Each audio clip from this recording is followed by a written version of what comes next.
जो आप कह रहे थे कि समझ पे अभी तक थोड़ा सा वो क्लेरिटी नहीं बन रही है, तो वो क्लेरिटी के लिए मतलब ये ध्यान रखा जाए कि समझ में चैतन्य पक्ष में तो एग्जिस्टेंस का, हमारे जीने का एक बहुत इंपॉर्टेंट पार्ट है ना। तो और मेरे को तो बड़ी क्लियरली मतलब वो पहले दिन से मुझे ऐसा लगा कि हाँ ये काफी इंपॉर्टेंट सी चीज है। मतलब हम लोग जो स्किल्स एक्वायर करते हैं, उसके बाद में नौकरी करते हैं, बिजनेस करते हैं, पैसे कमाते हैं, ये हमारी पीढ़ी ने भी अच्छे से कर लिया, और हमारे से आने वाली, आगे आने वाली पीढ़ी जो है वो भी फाइनेंशियली तो सेल्फ सफिशिएंट हो जाएंगे, इंडिपेंडेंट हो जाएंगे। मतलब ऐसा लगता नहीं है कि उसमें कोई ज्यादा प्रॉब्लम होने वाली है। कि ये जो चैतन्य पक्ष की महारत नहीं थी, पारंगत नहीं थी, एक्सपर्टीज नहीं थी, इसकी वजह से हमने अपने से पहले वाली पीढ़ियों को भी, अपने मम्मी पापा की पीढ़ी को भी संबंधों में स्ट्रगल करते हुए देखा ही है। हम में से कितने लोग हैं जो ऐसा कह सकते हैं कि हमारे जो मम्मी पापा हैं वो हमारे बुआ के साथ में, मौसी के साथ में, मामा के साथ में बड़े प्यार से हमेशा जिंदगी भर रह पाए, है ना। तो काफी बार दिखता है कि भैया वो वहां पर भी जो है वो कमियां रही, शिकायतें शिकवे जो है वो रहे। तो पहले की पीढ़ियां भी नहीं कर पाई, हम लोग भी जूझे, है ना, in spite of our best effort. तो मेरे को बड़ी क्लियरली ऐसा लगा कि भैया ये हमारे बच्चों की भी शादियां वादियां होंगी तो ये भी जूझने वाले हैं। तो बच्चे की एजुकेशन का पर्पस क्या है कि बच्चा जिंदगी के लिए तैयार हो जाए। अब जिंदगी के लिए तैयार होना सिर्फ सिर्फ स्किल्स एक्वायर करना और पैसा कमाना ये जिंदगी की तैयारी नहीं है ना। पति पत्नी बहुत ज्यादा हो और पति पत्नी मुंह फुला के एक दूसरे के साथ में जिंदगी बिताते रहे, ऐसा भी हमने बहुत देखा है। तो पति पत्नी में संबंध मधुर रहे, और बाकी भी जितने भी संबंध रहते हैं उन सब संबंधों में तृप्ति पूर्वक जी पाए, शिकायत मुक्त तरीके से जी पाए। और जहां पर संबंध ठीक ना चल रहा हो वहां पर एक्सपर्टीज हो, जैसे गाड़ी ब्रेक डाउन होती है ना, कंप्यूटर ब्रेक डाउन होता है, घर में कोई और चीज ब्रेक डाउन होती है, तो हमें मालूम है कि उस ब्रेक डाउन से रिकवरी कैसे करती है। संबंध का ब्रेक डाउन हो जाए तो संबंध के ब्रेक डाउन से रिकवरी कैसे करनी है, उसको ठीक से कैसे चलाना है, ये जिंदगी का बड़ा हिस्सा है ना। तो चैतन्य संसार की, सब चैतन्य पक्ष की समझ के बिना संबंध नहीं चलता है भैया, ये जो है ना मेन चीज है। ये ये मतलब जो एक बार इसकी इम्पोर्टेंस सेट होती है तो फिर उसको जो है वो समझने की तीव्रता भी बनती है कि भाई हाँ ये तो करने वाला काम है, इसके बिना चलेगा। बताएं महेश भाई क्या कह रहे थे। नहीं, ये बहुत ही इम्पोर्टेंट पॉइंट है जो रिलेशनशिप वाला पॉइंट है। उस पे बाबा जी ने बहुत बड़ी स्ट्रेस किया है कि जो रिलेशनशिप है वो एक एक अल्टीमेट चीज़ है अगर आगे चलना है। और मेरे को लगता है कि उस पे काम करना बहुत ही ज़रूरी है। मैं ये समझता हूँ, मगर भैया चैतन्य पे काम करेंगे तो ही इस पे काम कर पाएंगे, मेरे को ऐसा समझ में आता है। बिल्कुल बिल्कुल जैसा भैया। आपने भी बोला कि हाँ बिल्कुल, है ना। तो काम करने का मतलब ये है कि पहले समझेंगे, समझना, जीना, समझाना, ये जो है ना इसका सीक्वेंस भी बाजी ने बड़े अच्छे से बताया कि पहले समझना है, फिर उसको अपनी जिंदगी में इम्प्लीमेंट करके देखना है कि हाँ भैया मतलब आ गया, ठीक से कर पाता हूँ, और फिर जो है वो आदमी अगली पीढ़ी को दे भी पाता है। तो उपकार भी बाबा जी ने इसी को बताया, जागृति जो है, जागृति के बाद ही उपकार की भी स्थिति बनती है। नहीं तो हम लोगों ने उपकार को भी जड़ संसार के साथ ही रिलेट करके रखा। किसी के पास में नौकरी नहीं है, नौकरी दे दो, खाना नहीं है, खाना दे दो, कपड़े नहीं है, कपड़े दे दो, घर नहीं है, घर दे दो, है ना। तो वस्तु, वस्तुओं के साथ में ही उपकार को जोड़ के रखा। तो समझ नहीं है, संबंधों का ज्ञान नहीं है, ये दे पाए, ये एक्चुअल में काफी लोगों की आवश्यकता भी है समाज में। और फिर सही से जी पाए तो समाज भी ठीक से चल पाए। जिस तरह से हम धरती को भी रखना चाहते हैं कि अच्छे से रहे, आने वाली पीढ़ियों के लिए हमेशा उपलब्ध रहे, तो वो जो है वो चैतन्य पक्ष को समझे बिना ये सारा का सारा। तो ये जो है मतलब आप जो लगा, आपने कहा कि वो समझ को भी नहीं प्लेस कर पा रहे हैं, तो इतनी बात थोड़ा और सोचिए और धीरे धीरे क्लियर हो। ठीक है, आगे पठन छोटा करें सा, हम। हाँ जी, हाँ बताएं बताएं भैया बताएं। एक छोटा सा क्वेश्चन था भैया, जो बोध है, समझ और बोध जो है वो इक्विवेलेंट मानेंगे, ऐसा ऐसा कह सकते हैं? समझ और बोध, मेरे को जो बोध के बारे में मतलब जो एक तरीके से समझ बनी है वो ये बनी है कि जैसे कि हमने साइकिल चलाना सीख लिया तो उसका बोध है मेरे को जीवन में कुछ ऐसा है, क्योंकि वो वो उसके लिए मेरे को हर बारी प्रयास नहीं करना। 10 साल भी नहीं चलाई तो 10 साल बाद भी चला लेंगे, ऐसा सभी के साथ है। 20 साल नहीं चलाई तो 20 साल बाद फिर ही चला लेंगे। ये क्या इसको बोध की कैटेगरी में ले सकते हैं कि वो इनेट हो गई एकदम। तो आपका प्रश्न है कि समझ और बोध क्या पर्यायवाची शब्द है या इसको अलग अलग देखें? तो अंकित भाई भी ज्वाइन कर रहे हैं। अंकित भाई, स्वागत है आपका। और आते ही आपको हम प्रश्न भी दे देते हैं। जी सभी को नमस्कार जी। सॉरी लेट हो गया ज्वाइन करने में। कोई नहीं। जी जी भैया, आई थिंक महेश भैया आप कह रहे थे समझ और बोध एक वर्ड है कि अलग वर्ड्स हैं? और एक आपने एग्जाम्पल लिया भैया जो एक स्किल के पार्ट का है, जैसे साइकिलिंग का है। तो भाई जीवन में और भी काफ़ी कुछ चीज़ हो रहा होता है। तो एक चीज़ ये है कि कुछ चीज़ को जब हम तो शरीर के साथ जब भी हम कुछ कर रहे होते हैं उसमें दो भाग होता है। एक पार्ट होता है कि शरीर उसका यूज टू हो जाए करने में, और जब वो यूज टू हो रहा होता है उसके साथ साथ जीवन में ना उसका वो हो जाता है, जीवन भी उसके साथ एक सिंक कर लेता है। जैसे फॉर एग्जांपल कई बार लोगों को लगता है कि उन्होंने साइकिल चलाना अपने आप को इमेजिन कर लिया है, या वो उसका मैकेनिज्म उनमें बैठ गया है और फिर वो चला पाते हैं। या स्विमिंग का भी हम ये देख सकते हैं कई चीज़ों में भी, या कुछ कुछ करते करते आता है। क्योंकि अभी ना उसको अगर इन एग्जाम्पल्स को भी हम साइड में रखते हैं तो इसको हम सामान्य तौर पे बोध का इस्तेमाल करते हैं। But what we are referring to as बोध इन जीवन विद्या, जो बुद्धि की क्रिया है, दैट रेफर्स टू जो अस्तित्व में रूप गुण स्वभाव धर्म है, उसमें धर्म के लेवल की चीजें देख पाना ये बोध का है। तो अस्तित्व में जो व्यवस्था है उसको देख पाना, तो व्यवस्था के बोध को हम बोध कह रहे हैं। हो सकता है कि उसका एक बहुत ही एक सूक्ष्म या एक बहुत ही टैंजिबल पार्ट उसका ये हो कि जैसे मैंने साइकिल चलाते टाइम उसकी कुछ मेरे को नियमों का बोध हो गया। So very small part of that could be at the level of skill or body, but the key part of that, जो बोध का बहुत बड़ा भाग हमें मिसिंग है। और 5.5 क्रिया में जो कंटेंट बोला गया है वो बोला गया है अस्तित्व में जो सटल नॉलेज है उसका। तो समझना को भी हम दो लेवल में देख सकते हैं। जीवन विद्या परिचय में भी बाबू जी रेफर टू समझना एज देखना। तो समझने में 2-3 भाग आता है। हम आगे जाके ये भी क्लियर होगा कि बुद्धि में जो बोध होता है, आत्मा में अनुभव होता है, किसको समझना कह रहे हैं। तो समझना मीन्स अंडरस्टैंडिंग रियलिटी। इसको जब और खोलने जाएंगे तो अंडरस्टैंडिंग शब्द बुद्धि के लिए यूज किया है, एक्सपीरियंस अनुभव शब्द आत्मा के लिए यूज किया है। क्योंकि जो समझ होती है वो बुद्धि में होती है। अनुभव के पहले बुद्धि में एक लेवल पे जब सारी व्यवस्था की समझ आ जाती है तब आत्मा में व्यापक का अनुभव होता है। तो उसके बाद फिर समझ हमारी पूरी हो जाती है। फिर तो अनुभव प्लस बोध इज इक्वल टू कंप्लीट समझ। उसके आधार पर फिर हम जो भी करते हैं उसमें ऑलरेडी एक समाधान रहता है। तो समझने का एक बड़ा पार्ट बुद्धि में हो जाता है और अनुभव के बाद वो पूरा हो जाता है। आई कैन शेयर दैट। अभी इसके लिए इतना कुछ, उसको आगे जाते जाते हम उसको और भी खोलते हो जाएंगे। ठीक है महेश भैया, इज इट ओके? नमस्कार भैया, मैं राहुल बोल रहा हूँ। नमस्कार भैया। हाँ जी, वो पूरा एक्चुअली दोबारा से बुक रीड कर रहा था। ये पीछे से दोबारा से एक बार शुरू किया था। तो पिछले हफ्ते जब ये रीड कर रहा था मैं बुक को, तो एक जगह थोड़ा सा डाउट आया था। ये इसी चैप्टर का 23rd पेज पे 5th लाइन है, जिसमें लिखा हुआ है जीवन ना भौतिक है ना अभौतिक है। तो यहाँ पे थोड़ा सा कुछ समझ रुकी थी, मतलब समझ क्लैरिटी नहीं हो पाई।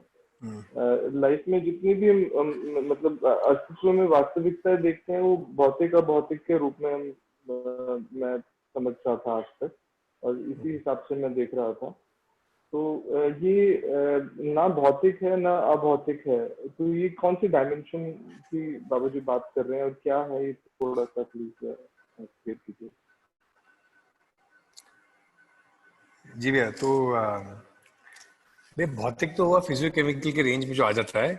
अभौतिक कहने का भैया मुझे जो आशय समझ में आया है, maybe it's also referring to कि जब कई बार ट्रेडिशंस में जीवन या चैतन्य इकाई के लिए अभौतिक कहा गया है, पर अभौतिक मतलब ये नॉन मटेरियल का मतलब आता है अभौतिक का। तो नॉन मटेरियल का एसेंस क्या है? आई थिंक बाबूजी सेइंग कि non material is still very vague, ये क्लियर नहीं होता कि क्या है। इसको यहाँ पे चैतन्य इकाई कहा। सो नेक्स्ट लाइन में वही है कि ये तो है कि जीवन क्या चीज है जो आता है कि इस बात को हर व्यक्ति जानना मानना चाहता है और उसके फल परिणामों को प्रमाणित करना चाहता है। इसका मूल उद्देश्य है जीवन ना भौतिक है ना अभौतिक है, जीवन परमाणु है, गठन परमाणु चैतन्य इकाई है। तो आई थिंक इसमें अभौतिक का एसेंस ये भी है कि गठन के क्रम में जीवन गठनशील से गठन पूर्ण हुआ है। सो इट इज रूट, उसका एक रूट मैटर तो है ही, और उसमें ऐसा एक क्वालिटेटिव चेंज आ गया जिससे अभी उसमें भौतिक फिजियोकेमिकल चीजों का प्रभाव नहीं पड़ता। तो इसलिए कहेंगे उसको अभौतिक कहना ठीक नहीं है। उसको भी हमने कहा कि वो भी एक गठन पूर्ण परमाणु है जिसको हमने चैतन्य इकाई या कॉन्शियस एंटिटी कहा। तो भैया जैसे मैं समझाऊं, संजीव कैन ऑल्सो ऐड, अगर श्रवण भैया होंगे तो वो भी ऐड करेंगे तो अच्छा रहेगा, कि अभौतिक का मतलब नॉन मटेरियल का वेग हो जाता है। यहाँ पे ये है कि गठनशील से गठन पूर्ण हुआ है और या गठन पूर्ण है, और इसलिए वो उसको सिर्फ नॉन मटेरियल कहना काफी नहीं है। It is a conscious entity, उसको एक क्लियर स्टेटस दिया कॉन्शियसनेस का। जी भैया। संजीव भैया, would like to add something? भैया मैं भी एक्चुअली आई वाज सरप्राइज्ड कि जब हम इस पठन को कर रहे थे तो हम इसको पढ़ के निकल गए थे और ये प्रश्न तब नहीं आया था, क्योंकि मुझे लग रहा था कि ये काफी ऐसा मुद्दा है कि जैसे ही पढ़ने में आएगा तो इमीडिएटली इसके ऊपर डिस्कशन भी होगा। गुड के राहुल भाई जो है इसको अभी सामने ला रहे हैं। मैं भी भैया इसको ऐसे ही देखता हूँ कि अभी तक ना हम पूरे के पूरे एग्जिस्टेंस को या तो मटेरियल वर्ल्ड के हिसाब से देखते हैं और या जो है वो नॉन मटेरियल के हिसाब से देखते हैं। तो जब हम उसको कैटेगराइज करते जाते हैं और फिर ये जीवन है ना, ये जो मतलब जीवन रूपी इकाई जो है जो शरीर को चला रही है, हम सब अपने में महसूस कर ही पाते हैं कि मैं सिर्फ शरीर नहीं हूँ। जब इसको प्लेस करने की बात आती है तो मतलब यही है कि ये क्लियरली मटेरियल वर्ल्ड में तो नहीं प्लेस होता है। इसका किसी भी मटेरियल के साथ में इंटरेक्शन नहीं है। मटेरियल में जो भी परमाणु एक दूसरे के साथ मिलके इकाइयां बनाते हैं, फिर उसमें विरचना वगैरह होती है, ऐसा कुछ भी हमारा जीवन के साथ में हमको ऐसा मतलब जितना भी हम उसको इसका हम समझने की कोशिश करें, ऐसी कोई एक्टिविटी इसके साथ में होती हुई नहीं दिखती है। तो इसको मटेरियल वाली क्लास में रखना तो बिल्कुल अनुचित सा लगता है। फिर क्या इसको नॉन मटेरियल वाली क्लास में रख दें तो वो नॉन मटेरियल में भी फिट नहीं बैठता है, इन द सेंस कि अभौतिक है, इन द सेंस के मतलब है ही नहीं। तो अभौतिक सिर्फ स्पेस को कह रहे हैं, है ना, जो कि मतलब जो अगर हम कैटेगरी के रूप में रखें तो ये इकाई के रूप में तो हम सब में है ही, है ना। मतलब अगर आप भी हैं और मैं भी हूँ और यहाँ पे 25 लोग अगर हैं इस मीटिंग में इस टाइम पे, तो सबके शरीर के साथ में एक एक जीवन इकाई जो है वो है ही। तो इसको मतलब ये कुछ है नहीं, वैसे भी नहीं कहा जा सकता। तो इसी को बाबा जी ने एक बात करने के तरीके से, समझने के तरीके से ऐसा बोला कि इसको ना तो ये भौतिक है ना अभौतिक है। इसीलिए एंड में जाके जब ना पूरे दर्शन को हम समझते हैं तो बीच में ये वाली बात आती है कि अस्तित्व में सिर्फ 3 वास्तविकताएं, है ना, जड़, चैतन्य और व्यापक। तो जड़ क्लियरली भौतिक है, व्यापक क्लियरली अभौतिक है, और चैतन्य को भी एक कैटेगरी के रूप में रखा है बाबा जी, है ना। ये मतलब मैं इसको इस तरीके से देखता हूँ। अभी तक हमारा जो अभ्यास है वो मटेरियल या नॉन मटेरियल की में ही प्लेस करने के लिए था। यहाँ पर बाबा जी ने पूरे एग्जिस्टेंस में 3 तरह की रियलिटीज बताई। आप तो अध्ययन वगैरह जैसे किए हैं सत्र वगैरह में, तो ये चीज आई जाती है कि अस्तित्व में 3 वास्तविकताएं, व्यापक और व्यापक में जड़ और चैतन्य।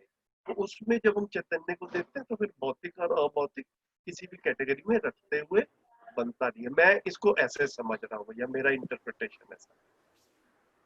जी, थोड़ा सा कंफ्यूजन यहाँ पे इसीलिए आया था कि जैसे हमने जो मूल्य हैं, मूल्यों को भी जिसमें जैसे प्रेम है, सम्मान है, विश्वास है, इनको भी हमने अभौतिक नॉन फिजिकल वास्तविकताएं बोली है, वस्तु रूप में बाबा जी ने इनको बताया है। तो चैतन्य इकाई जो कि जीवन है, जो कि अभौतिक है, उसमें से कुछ ऐसा जो कि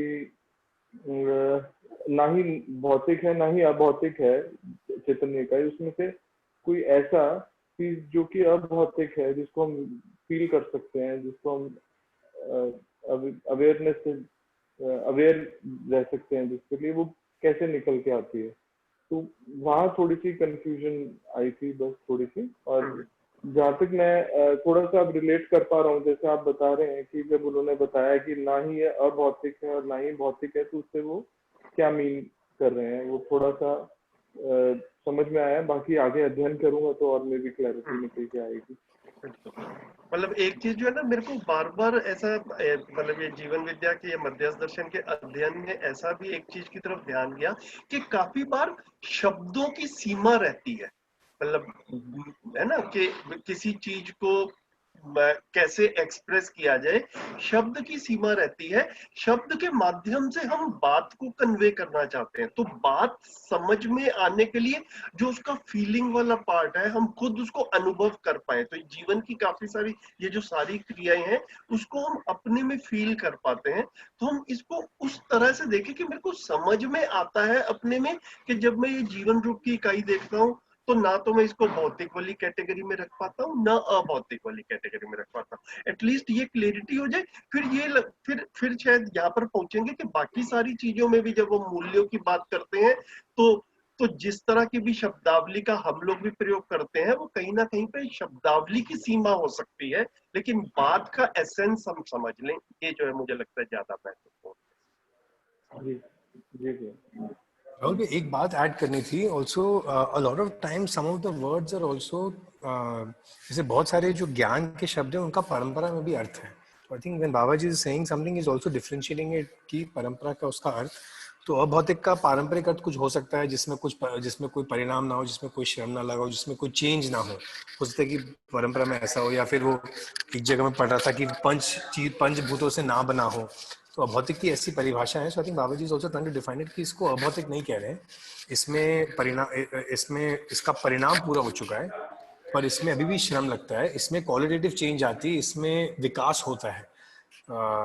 तो पर अभौतिक में क्या विकास होता है, तो हो सकता है कि उसको क्लियर करने के लिए कि ये भौतिक नहीं है पर ये चैतन्य इकाई है, और इसमें फिजिकली कोई चेंज नहीं है पर क्वालिटेटिव चेंज है। आई थिंक उसको ग्राउंड करने के लिए, to differentiate from the meaning of पारंपरिक अभौतिक, आई थिंक उसके लिए कई बार ऐसे शब्दों का यूज किया गया to differentiate from the prevalent meanings.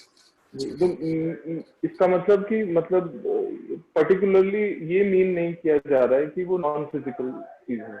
हाँ भैया, तो भैया जैसे हम नॉन फिजिकल बोलते हैं तो एक होता है कि अच्छा ये चीज ये नहीं है, तो एक डिफरेंशिएशन नॉन फिजिकल का हम इसलिए यूज करते हैं। दूसरा है नॉन फिजिकल नहीं है तो क्या है, तो हम अभौतिक बोलचाल में यूज कर लेते हैं बोलने के लिए कि ये फिजिकल चीज नहीं है, पर अगर हम उसको देखने जाएं तो अभौतिक का जो शायद पारंपरिक अर्थ था, Baba ji saying that does not fit for जी जी जी जी। तो भैया मुझे जो अभौतिक है, मेरे को लगता है इट्स मेनी टाइम्स हम सबके लिए भी है कि दर्शन में कई बार हम देखेंगे तो जो बहुत सारे शब्द हैं उनका पारंपरिक अर्थ भी है। जैसे अगर हम कोई भी इंग्लिश में कॉन्शियसनेस यूज करेंगे, so we will also try and clarify where the prevalent meaning is applicable, where it's not. And यहाँ पे क्योंकि हर चीज को रीडिफाइन मतलब उसको परिभाषित भी किया है, तो कई बार Baba ji is putting it forward also to clarify the meaning and to place it clearly कि दर्शन उसके बारे में क्या कह रहा है, ताकि हम अज्यूम ना कर ले कि कुछ उसका और मीनिंग है भैया। तो यह बहुत एक ऐसा एग्जाम्पल है जिससे और भी हमको पठन में मिलते रहेंगे। जी जी जी जी जी। ठीक है, थैंक यू भैया जी।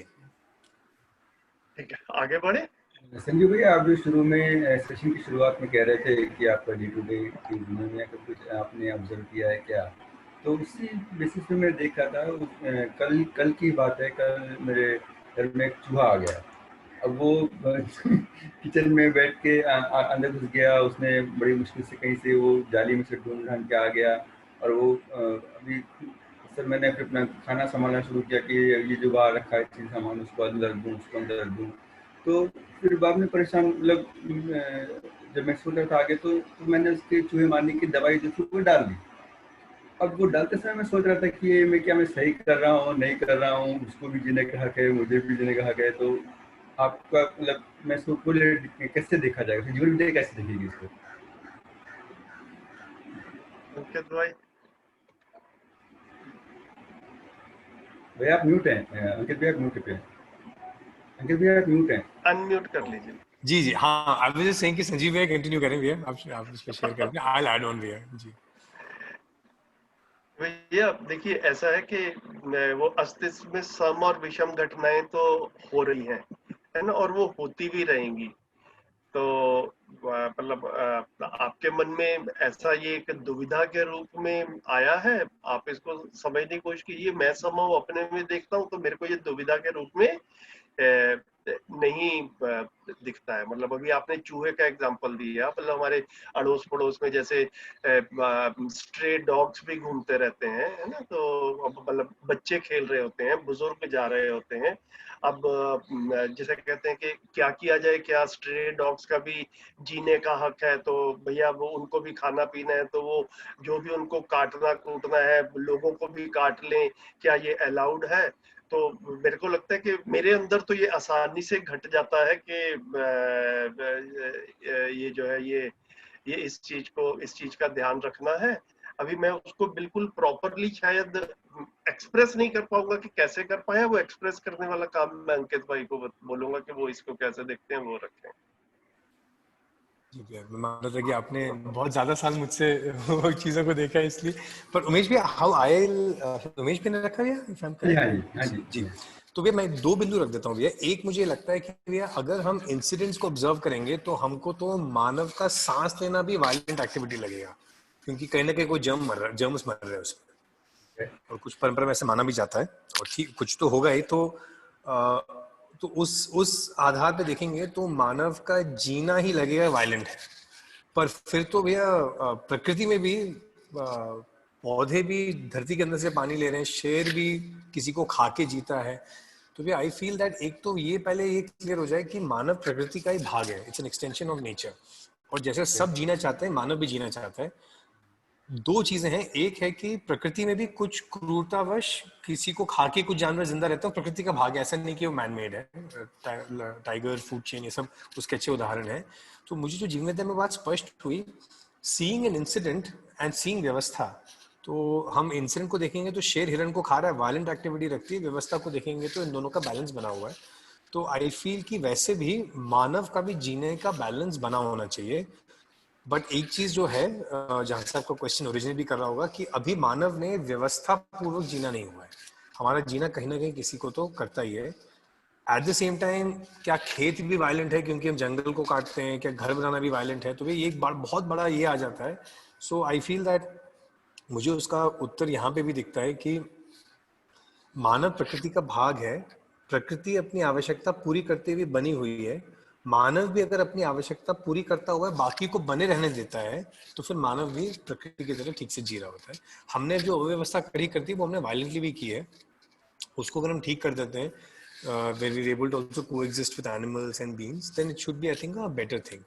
तो पर भैया ये अभी क्योंकि हम वी आर मॉडर्न सिस्टम्स में जैसे हम फंस गए हैं अभी, आप चूहे को छोड़ दीजिए भैया, मतलब मानव के साथ भी या तो उसको प्रॉफिट होगा या मुझे प्रॉफिट होगा। मेरा प्रॉफिट अर्निंग भी अभी किसी का प्रॉफिट कम करके है, तो वो भी बहुत बड़ा एथिकल डिलेमा है right now. That's why many people are opting out of the modern system, because they feel कि यार यहाँ पे तो हर जगह वायलेंस हो रहा है।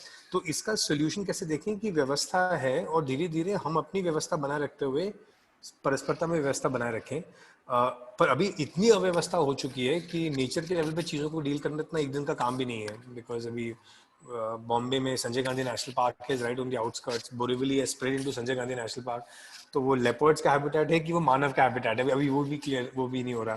पर जब मानव रहना शुरू करता है वो अपना हैबिटेट मानता है, लेपर्ड्स का पहला हैबिटेट था वो आते रहते हैं। तो ह्यूमन वाइल्ड कॉन्फ्लिक्ट हर जगह ऐसा कुछ दिखता रहता है। सो आई फील थोड़े हमने बहुत सारी अव्यवस्थाएं हो गई जिसके कारण हम लोग अभी वायलेंस में एंगेज कर रहे हैं, या हमारे पास भी चॉइस नहीं रहता कि हमको उसको उसमें एंगेज करना पड़ता है in a way we would not like to engage. I think ये अव्यवस्था धीरे धीरे हमको समझ के इसको क्लियर करना पड़ेगा। कुछ अपने बस में है, कुछ अपने बस में नहीं है, कुछ बहुत बड़े समाज के लेवल पे ही होंगे।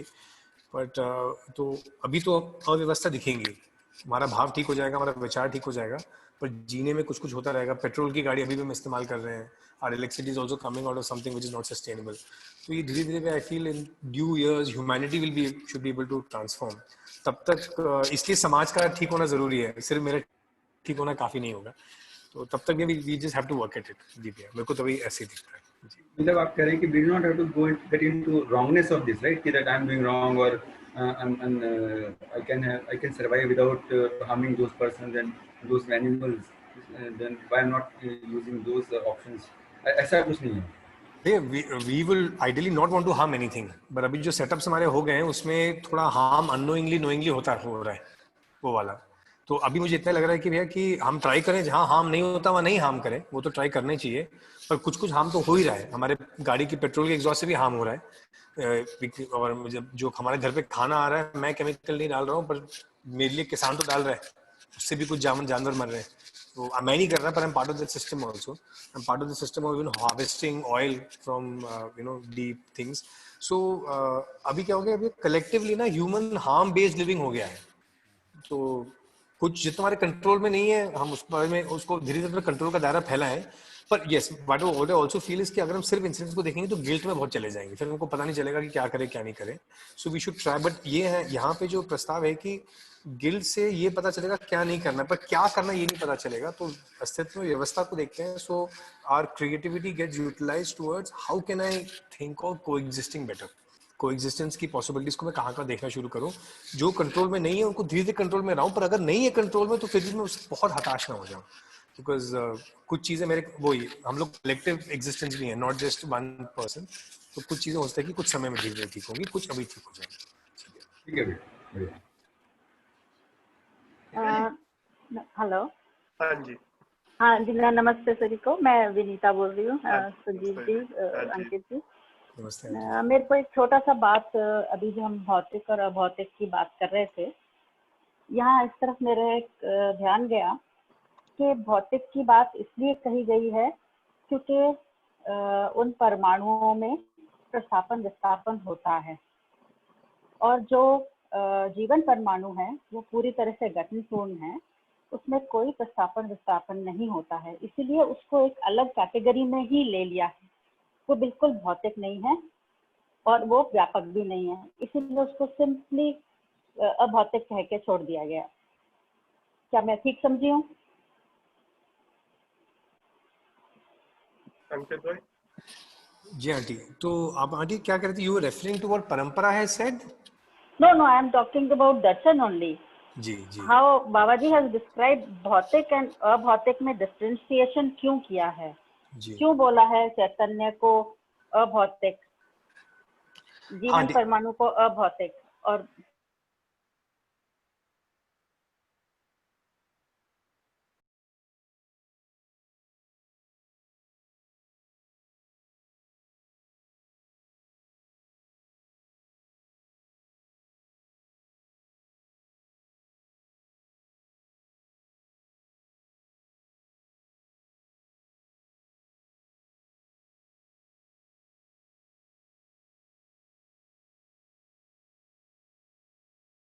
जो अभौतिक का डेफिनेशन था उसको क्लियरली प्लेस करने के लिए कि वो कहाँ है, इसलिए उसको कहा कि उसको हम चैतन्य का ही बोलेंगे, अभौतिक नहीं बोलेंगे ना उसको भौतिक।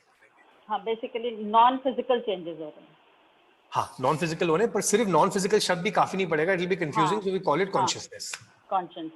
कॉन्शियसनेस जी। ठीक है, गुड, थैंक यू। ओके जी। ठीक है जी, आगे पढ़ना शुरू करें। कौन पढ़ेंगे? संजीव वेरा भी। ये पेज 32 के बिल्कुल बॉटम वाले पैराग्राफ से, मानव संस्कार अनुषंग इकाई है, यहाँ से शुरू करता है। मैं पढ़ता हूँ। हाँ जी, मैं आपकी स्क्रीन पर ही पढ़ रहा हूँ, तो आप जरा उसको मेंटेन कीजिएगा, उसको ऊपर नीचे जैसे। तो मानव संस्कार अनुषंगी इकाई है। संस्कार समझदारी, ईमानदारी, जिम्मेदारी, भागीदारी का संयुक्त रूप में वर्तमान ही होती है। क्योंकि गलतियाँ किसी को स्वीकार नहीं है, इसलिए गलतियाँ स्वीकार होती नहीं है। गलतियों को कोई स्वीकारता नहीं है, किंतु फंसा रहता है। कोई आदमी चाहे 1000 गलती किया हो, किंतु उससे वो गलतियाँ स्वीकृत नहीं हैं। क्योंकि गलतियाँ किसी को स्वीकार नहीं है, इसलिए उन्हें कोई आगे पीढ़ी को अर्पित नहीं करता। अतः नासमझी यानी कि गलतियों की परंपरा नहीं बनती। तो इन तमाम गवाहियों के साथ यही निष्कर्ष निकलता है कि समझदारी ही परंपरा सहज स्रोत है। समझदारी के लिए ध्रुव बिंदु है मानव चेतना रूपी समानता। समानता का ध्रुव है जीवन। जीवन में गठन पूर्णता और अक्षय बल, अक्षय शक्ति, यही समानताएं हैं। मैं कितनी भी आशा विचार इच्छा करता हूँ, मुझमें आशा विचार इच्छा करने की ताकत बनी ही रहती है। इस तरह से जीवन में अक्षय बल और शक्ति होने के लिए परिणामशीलता से मुक्त हुए बिना हो नहीं सकता। ये तर्क विधि से जीवन की गठन पूर्णता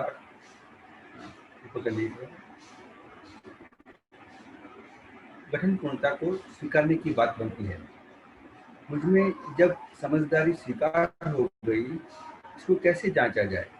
इसको व्यवहार में, कार्य में, व्यवस्था में जांचा जाता है। मैंने व्यवहार और कार्य में कई बार जांचा। व्यवस्था के रूप में हम स्वयं में जीना समाधान, समृद्धि के रूप में स्पष्ट है। समग्र व्यवस्था अभी भी बनी नहीं है मानव परंपरा में।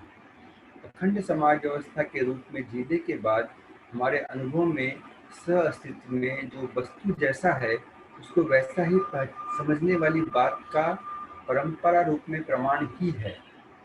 अनुभव के लिए पुनः प्रमाण मिल जाता है। हमारा अनुभव बुलंद होता रहता है। इस ढंग से अनुभव मूलक विधि से जीने वाली बात आई। इस तरह निष्कर्ष निकला, मानव समझदारी पूर्वक अनुभव मूलक विधि से व्यवस्था में जीता है।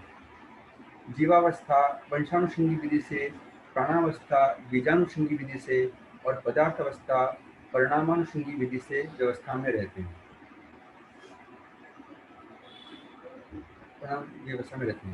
इस मुद्दे पर पहुंचे की समझदारी निश्चित है। यह विकसित चेतना सहित जीना ही है। समझदारी का धारक वाहक निश्चित है। इस कारण समझदारी का प्रमाण निश्चित है। समझदार जीवन ही होता है। समझता जीवन ही है।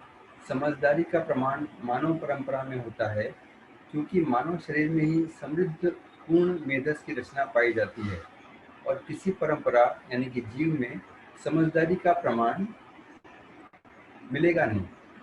सह अस्तित्व में पूरकता, उदात्तीकरण, विकास क्रम, विकास, जागृति, सभी चीजें समाई हैं। इन सभी बिंदुओं को समझने की जो विधि है वह मानव में समाहित है, क्षमता में मानव में ही समाहित है। अस्तित्व को समझने का मूल मुद्दा इतना ही है कि अस्तित्व सत्ता में संपृक्त प्रकृति ही है।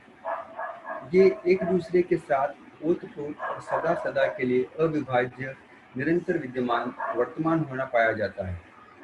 प्रकृति को व्यापक वस्तु से अलग करने की कोई विधि नहीं है। अलग करने का कोई प्रयोजन नहीं है। अलग हो नहीं सकते। इस तरह अस्तित्व में जो नहीं है उसकी हम कल्पना करके भी कुछ कर नहीं पाएंगे।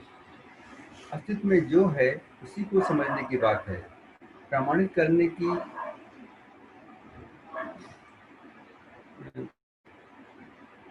की बात है। अस्तित्व ही चार अवस्थाओं में व्यक्त है। यदि समझदारी को हम प्रमाणित नहीं कर पाएंगे तो न हम परिवार व्यवस्था न समाज व्यवस्था में जी पाएंगे। हर जगह में हम परेशान होते ही हैं। 700 करोड़ मानव का इस धरती पर हो गया, लेकिन हमारा व्यवस्था में जीना अभी बना नहीं।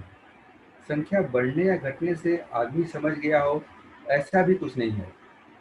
मानव परंपरा में क्या प्रयोजन है? समाधान, समृद्धि, अभय, सहज अस्तित्व, सहज प्रमाण। सह अस्तित्व विधि से हम पूरक विधि से जी पाते हैं। अभय विधि से वर्तमान में विश्वास करते हैं। समृद्धि विधि से हम परिवार की आवश्यकता से अधिक उत्पादन कर पाते हैं। समाधान पूर्वक ही न्यायपूर्वक जी पाते हैं। रुक जाते हैं, यहाँ पे रुक जाते हैं। 2 पेजेस पढ़ लिए हमने। तो बताइए किसी को कुछ लगे कि इसमें कोई चीज है क्लियर नहीं है, बातचीत करनी हो तो। मेरा एक प्रश्न है भैया। जैसे हम चैतन्य परमाणु को गठन पूर्ण कहते हैं और परिणामशीलता से मुक्त, मगर जो इसमें जागृति क्रम तो चलता ही रहता है, तो वो किसी तरह का परिणाम में नहीं आता। मतलब वो भी तो एक चेंज ही होता है जो हम डिफरेंट लेवल्स ऑफ जागृति में हैं। तो एक्चुअल में ना, जैसे पहले बात की कि जो जड़ परमाणु है जिसको हम जैसे पीरियोडिक टेबल की जब हम बात करते हैं तो जितने भी हम एलिमेंट्स को जानते हैं, तो उन सब में जितने भी चेंजेस हो रहे हैं ना, वो क्वांटिटेटिव चेंज हो रहा है, वो मात्रात्मक परिवर्तन हो रहा है। तो जो ये जीवन परमाणु की बात कर रहे हैं, चैतन्य इकाई की बात कर रहे हैं, इसमें जो परिवर्तन हो रहा है, जो भी चेंज हो रहा है, वो क्वालिटेटिव चेंज हो रहा है। इसमें इसमें क्वांटिटेटिव चेंज नहीं। तो ये मतलब चेंज दोनों में हो रहा है, लेकिन द टाइप ऑफ चेंज जो है वो उसमें जो है वो काफी फर्क है। तो इसका गठन यही रहता है। फिर जागृति क्रम के बाद में, मतलब जिसको हम क्रिया पूर्णता कह रहे हैं, 10 क्रियाएं एक्टिवेट हो जाती हैं, तो उसमें सबका आपस में एक दूसरे के साथ में जो अलाइनमेंट रहता है ना, वही वाला परिवर्तन जो है वो चैतन्य इकाई में हमारा जो है वो लाने का प्रयास भी है। उसी से ही आदमी का आचरण जो है वो ठीक होने का ऐसा मतलब प्रस्ताव है कि उसकी तरफ ध्यान देते हैं तो मानव का आचरण ठीक होता है। यही हम चाहते हैं भी, हमारा भी आचरण ठीक हो, सबका आचरण। मैं इसको ऐसे देख रहा हूँ। अंकित भाई कुछ ऐड करना चाहे तो? नहीं भी आई थिंक उतना ही है। और बस इसमें एक अगर एक कॉन्सेप्ट हमको देखना है तो एक कॉन्सेप्ट है, आगे जाके बात भी हो जाएगी उसमें, कि हर चीज़ में अपने के बने रखने में उसके लिए एनर्जी जाती है। उसको कहते हैं इकाई में श्रम है। परस्परता के साथ बने रहने में उसका एक वो एक मेहनत करता है, उसको गति कहते हैं। और फिर उसका एक रिजल्ट है, परिणाम। तो जो गठनपूर्ण इकाई है उसका परिणाम के लेवल पे, रिजल्ट के लेवल पे उसमें कोई चेंज नहीं है, फिजिकल चेंज। पर ये अपने आप को व्यवस्थित करने में और व्यवस्था में रहने में ये उसमें काम अभी तक चल रहा है। सो लाइक भैया said, the change actually which is happening is qualitative in nature. जी ठीक है और शिल्पा फिर दीदी। हाँ जी, हाँ जी। Thank you. और किसी बात की तरफ ध्यान गया और किसी का इन 2 पेजेस में? नमस्ते भैया, मुझे थोड़ा सा पूछना था। ये जो अभी अंकित भैया ने बोला श्रम यानी गति हुई, जो मेहनत हुई, तो इसको हम ऐसा कह सकते हैं कि हर विकास क्रम विकास में ये जो श्रम होता है इसी को गति कहते हैं, ऐसा बोल सकते हैं? शालिनी, श्रम इज जो अपने अंदर व्यवस्था चाहना उसको कहा श्रम, अपने आसपास के साथ व्यवस्था चाहना उसको कहा गति। थोड़ा और क्लियर कीजिए। तो श्रम स्थिति के लेवल पे है। तो मेरे अंदर विचारों में क्लैरिटी आ जाए, मेरे अंदर अंडरस्टैंडिंग हो जाए, मेरे अंदर समाधान आ जाए, तो वो मेरे अंदर का श्रम है, वो स्थिति है। हाँ? तो बेसिकली एक जो हमारा काम चल रहा है वो अपने अंदर क्लैरिटी आने से हो रहा है, अपने अंदर तालमेल से हो रहा है। और एक हम चाह रहे हैं बाहर भी हो जाए। तो इसी हम 2 जगह व्यवस्था चाह रहे हैं, स्वयं में व्यवस्था चाह रहे हैं और आसपास व्यवस्था चाह रहे हैं, संबंधों में चाह रहे हैं, प्रकृति के साथ चाह रहे हैं। तो अपने अंदर व्यवस्था चाहने का भी हमें एक चाहना रहती है और बाहर का भी रहता है। तो ये दोनों जीवन में है कि अपने अंदर भी व्यवस्था चाहता है और बाहर भी चाहता है। अपने अंदर व्यवस्था चाहने को कहते हैं श्रम, और परस्परता में व्यवस्था चाहने का जो प्रयास है उसको कहते हैं गति। इसलिए गति हमारा जीने वाला भाग होता है, और श्रम हमारा अंदर की स्थिति होती है हमारे जीवन के अंदर। जी, तो अंदर का अलाइनमेंट हो जाए उसके लिए हम तो working for harmony inward and working for harmony in mutuality. तो अंदर जो हार्मनी के लिए काम करे उसको कहा श्रम, जो परस्परता में म्यूचुअलिटी में प्रकृति के साथ लोगों के साथ काम करने वाला है उसको कहा गति। Thank you. इसमें एक लाइन है जो बाबा जी कहते हैं कि उनका जब अनुभव हुआ तो प्रमाण के रूप में, मतलब जो वस्तु जैसी है अस्तित्व में उसको वैसा समझने वाली बात का परस्परता रूप में प्रमाण ही है। फिर आगे वो कहते हैं हमारा अनुभव बुलंद होता रहता है। इसका क्या मीनिंग है इस sentence? Where are you reading from, Shilpa Didi? This is page number 33, second paragraph, मतलब first paragraph।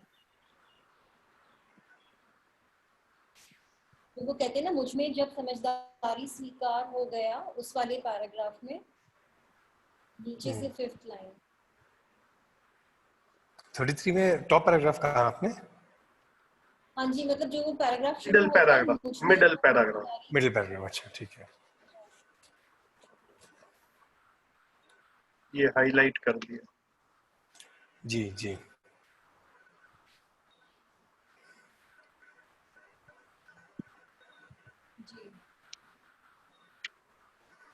जी हाँ जी, इसका आंसर ना इसके ऊपर वाले लाइन में ही है. If you read the line above this, it says ना कि अनुभव होने के बाद अखंड समाज व्यवस्था के रूप में जीने के बाद हमारे अनुभव में सहअस्तित्व में जो वस्तु है वैसा ही समझने वाली बात का परंपरा रूप में प्रमाण ही है, अनुभव के लिए पुनः प्रमाण मिल जाता है. तो यहाँ पे बुलंद का मतलब ये हुआ कि अनुभव का वैलिडेशन कॉन्स्टेंटली और अच्छे से होता गया. तो प्रमाण जो है, प्रमाण पहले हमारे जीने में हमारे आसपास के लोगों में फैलता है, फिर और दूर फैलता है, फिर उसका रेंज और फैलता है. तो अनुभव बुलंद होने का आशय, I think what he is referring to here is कि अनुभव के आधार पे अब मेरा जीना हो गया. तो मेरा प्रमाण जब धीरे धीरे आता रहा, संबंधों में न्याय, फिर अपने अंदर तालमेल, अपने अंदर कोई अंतर्द्वंद ना होना, तो ये जब होता रहा तो ही सेइंग मेरा अनुभव बुलंद होता रहा. एंड इसके नेक्स्ट लाइन में दैट्स व्हाई सेइंग कि इस ढंग से अनुभव मूलक विधि से जीने वाली बात आई. तो यहाँ पे दो शब्द आते रहेंगे. अनुभव मूलक मतलब जी, अनुभव के जो अनुभव में स्थित हो चुका है, अब वो अनुभव के आधार पे जी रहा है ना. तो उसको कहा अनुभव मूलक जीना. हम लोग अनुभवगामी हैं, हम लोग अनुभव की तरफ जा रहे हैं. तो बाबा जी कह रहे हैं कि अनुभव मूलक विधि में जब वो जिए तब उनको लगा कि अनुभव बुलंद होता रहा, मतलब प्रमाण धीरे धीरे आते ही रहे कि जैसा जैसा अस्तित्व दिखा वैसा ही मैंने समझा कि मुझे क्या करना है, और वैसा जीने में आता गया. और स्वयं में तृप्ति और परस्परता में तृप्ति भी वैसी आती गई. और जो अस्तित्व में उन्होंने देखा था वो उनके जीने में भी रीइंफोर्स होता रहा, जो अस्तित्व में उन्होंने नियम देखे थे. तो अनुभव का बुलंद होना यहाँ पे refers to the part of जो प्रमाण का होना है, और अनुभव में जिस देखा उसका रीइंफोर्स होना कि वो सही देखा, क्योंकि जीने में भी वो ठीक हो गया. ठीक है शिल्पा जी. हाँ जी ठीक है, थैंक यू.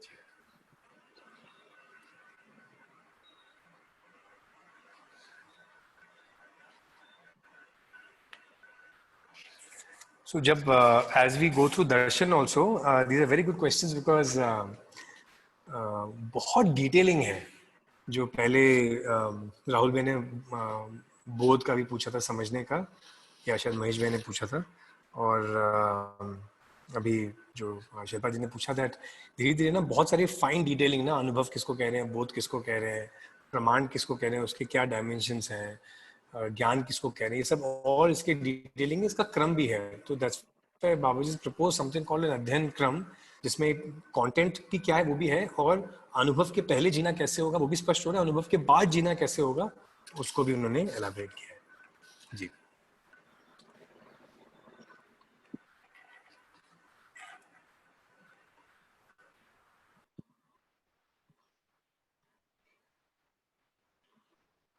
आगे बढ़े, और कोई प्रश्न है तो बताएं.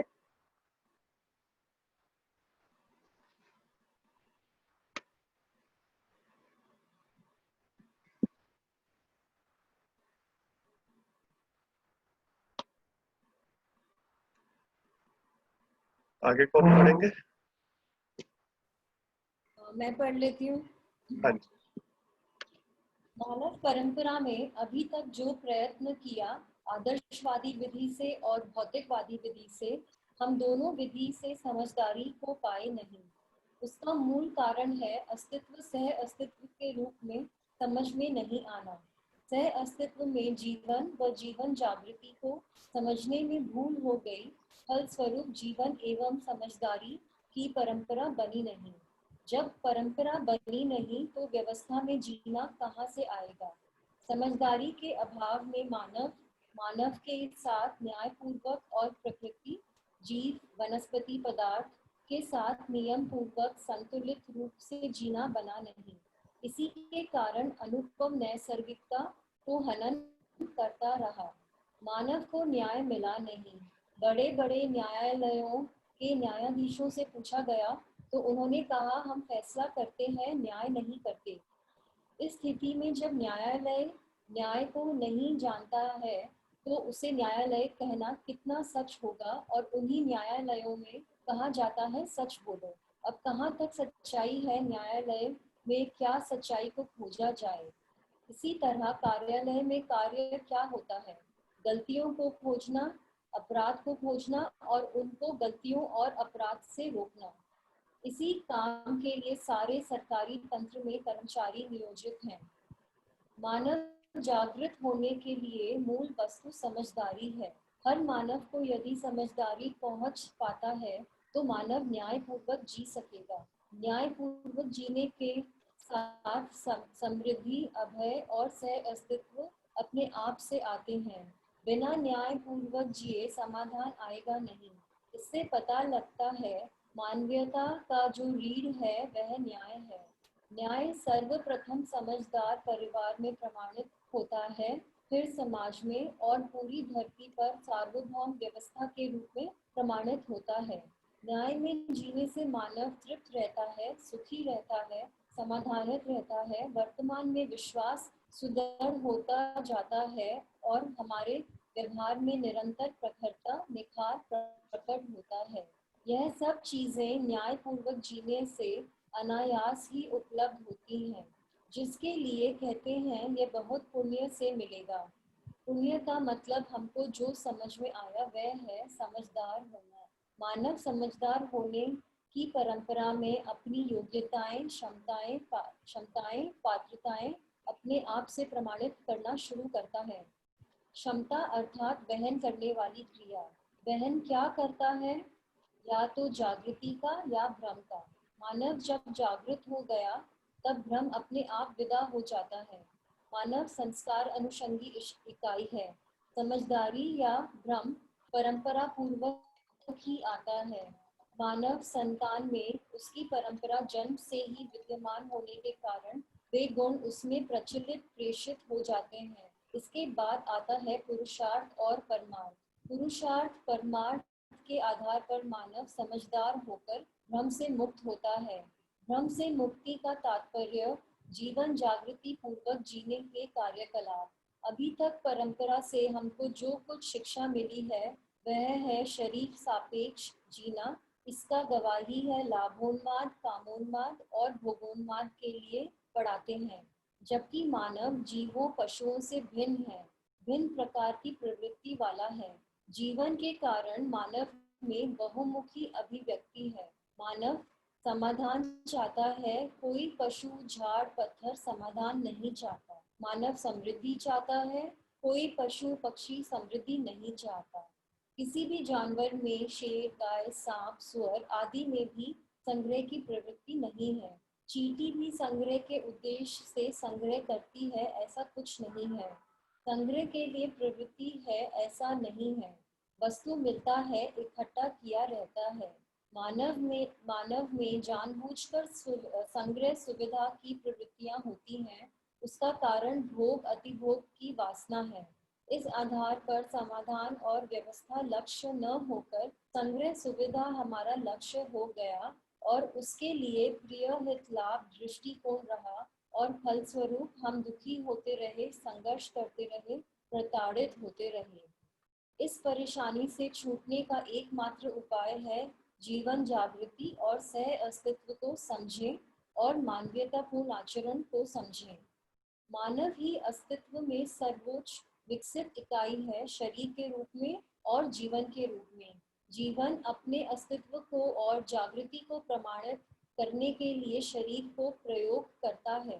प्रयोग करने के समय में वह बराबर शरीर को जीवंत बनाए रखता है, बाद में शरीर को ही जीवन मान लेता है। फलस्वरूप जीव चेतना में जी के भ्रमित होता है और प्रमाणित करने के लिए पुनः शरीर को संचालित करता है। इस ढंग से कई बार शरीर को छोड़ने से तो परेशान होने की बात है। इसमें पाप पुण्य नाम की कोई चीज नहीं होती है। समझदारी या नासमझी ही होती है। समझदारी परंपरा से ही आती है। समझदारी को परंपरा में ही पाना है। कोई एक व्यक्ति समझदार होने से परंपरा से संसार तर जाएगा ऐसा नहीं हो सकता। ऐसी कल्पना ने ही हमको भयभीत निरीह बनाया। मानवीयतापूर्ण आचरण से हर मानव अपने में स्वधन, स्वनारी, स्वपुरुष, दयापूर्ण कार्य व्यवहार से के रूप में जी पाता है। इस तरह जीने से हमारे तन मन धन का सदुपयोग सुरक्षा करना भी बनता है और जब ये दोनों सचते हैं तो उसे उस स्थिति में संबंध, मूल्य, मूल्यांकन, उभय तृप्ति भी अपने आप से प्रमाणित होता है। इस ढंग से मूल्य, चरित्र, नैतिकता के संयुक्त रूप में मानव का आचरण व्याख्यात होता है। तन मन धन रूपी अर्थ का सदुपयोग, सुरक्षा होना ही नैतिकता है। संबंधों को पहचानने की विधि से ही मूल्यों का निर्वाह होता है। जैसे कोई भी आदमी अपने पिता के संबंध को, माता के संबंध को, गुरु के संबंधों को व्यवस्था के अर्थ में पहचानते हैं। मूल्य भाव अपने आप बहने लगते हैं, फलस्वरूप मूल्यों का निर्वाह होता है। जहाँ संबंधों को पहचानते नहीं हैं, वहाँ कोई मूल्यों का बहाव होता नहीं है। उदाहरण, रेल के डब्बे में कोई बैठा है, एक अजनबी आता है, तब उनका हाथ पैर अपने आप लंबा हो जाता है, इच्छा होती है यहाँ कोई ना बैठे। वहाँ थोड़ी देर बाद कोई पहचान का आदमी आ जाता है तो अपने आप से उठकर खड़े हो जाते हैं, उनको बैठा देते हैं। इस तरह संबंध की पहचान एक बड़ा काम है। संबंधों के बारे में अध्ययन प्रयोजन के आधार पर होता है। जैसे माँ का संबंध पोषण प्रधान रूपी प्रयोजन के आधार पर, पिता का संबंध संरक्षण प्रधान रूपी प्रयोजन के आधार पर अध्ययन किया जाता है। ये संबंध सभी पहचानने में आ जाए, उसके बाद मानव गलती नहीं करता। बिना संबंध पहचाने गलती करेगा ही। रुक जाते हैं, आगे रुक जाते हैं। हाँ जी, बताइए।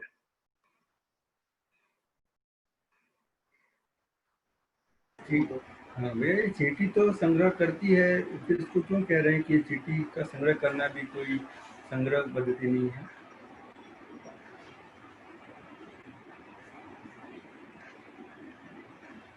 अंकित भाई।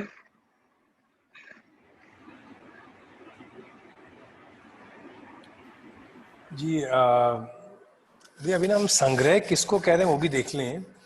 तो storage is different from hoarding. तो चींटी का संग्रह वो अपनी आवश्यकताओं को पूरी करने का होता है, जो उसको जरूरी नहीं होता उसका संग्रह नहीं करता है चींटी। और every species has is own thing. चीज़ें हाइबरनेशन में जाती हैं, उसके पहले ज़्यादा खाती हैं या फिर कुछ समय अंडरग्राउंड रहती हैं।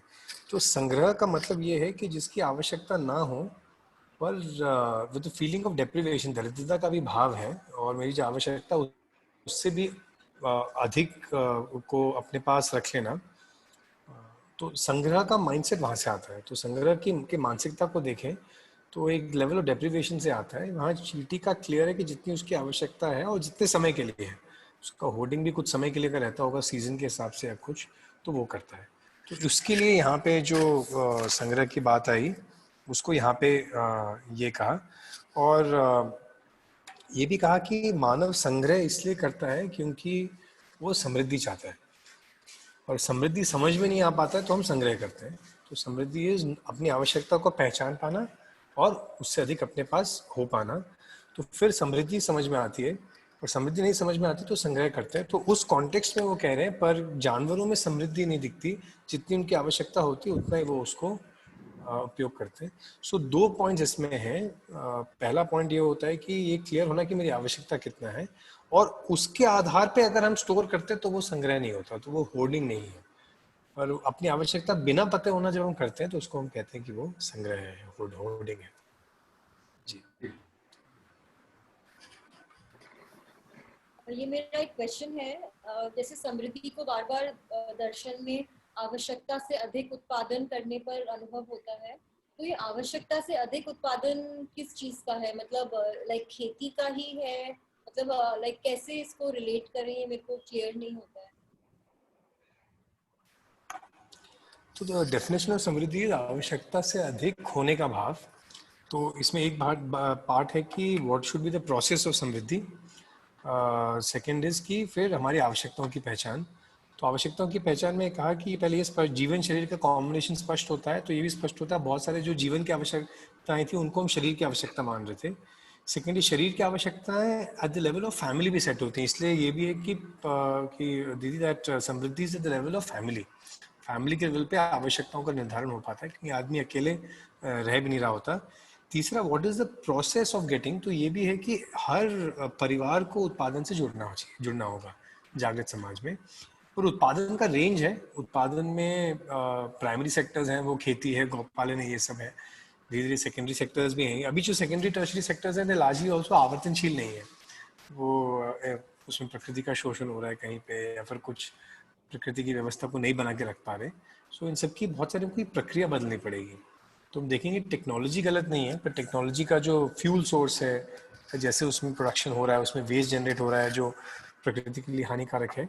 तो समृद्धि में यह है कि अपनी आवश्यकताओं को पहचान पाना है, और एक परिवार सारी आवश्यकताओं को उत्पादन नहीं करेगा, वो तो अपने एक उत्पादन करेगा। बाकी सब परिवारों में, गांव के लेवल पे या फिर परिवार समूह के लेवल पे, इसलिए एक वर्ड आया है विनिमय। विनिमय refers to exchange, so there also be exchange. जी, तो समृद्धि ये हुआ कि मैं उत्पादन कर रहा हूँ, जिससे कॉन्फिडेंस तो परिवार में रहता है कि नेचर पे काम करके we able to generate what we want at this, and there is also identification कि हमारी नीड्स क्या हैं, और स्थिति परिस्थिति के हिसाब से भी कितने बच्चे हैं, क्या है परिवार में, कितने लोग हैं, what is the geographical situation I am in, what is the climate I am in, उसके हिसाब से भी आवश्यकता तय होती है। और आवश्यकता स्पष्ट होना मतलब मानसिकता में ना जीवन और शरीर को देख पाके देखना कि शरीर की आवश्यकताएं कितनी है, और उसमें टेक्नोलॉजी वो सोसाइटी के लिए भी चाहिए होगा, अपने लिए भी चाहिए होगा, एजुकेशन पे भी काम करना है। पर एट द लेवल ऑफ मानसिकता हमको दिख चुका है कि इसका यूज क्या है, वो बॉडी के लेवल पे कम्युनिकेशन का है, ट्रैवल का है, हेल्थ का है, ये सब दिख जाता है।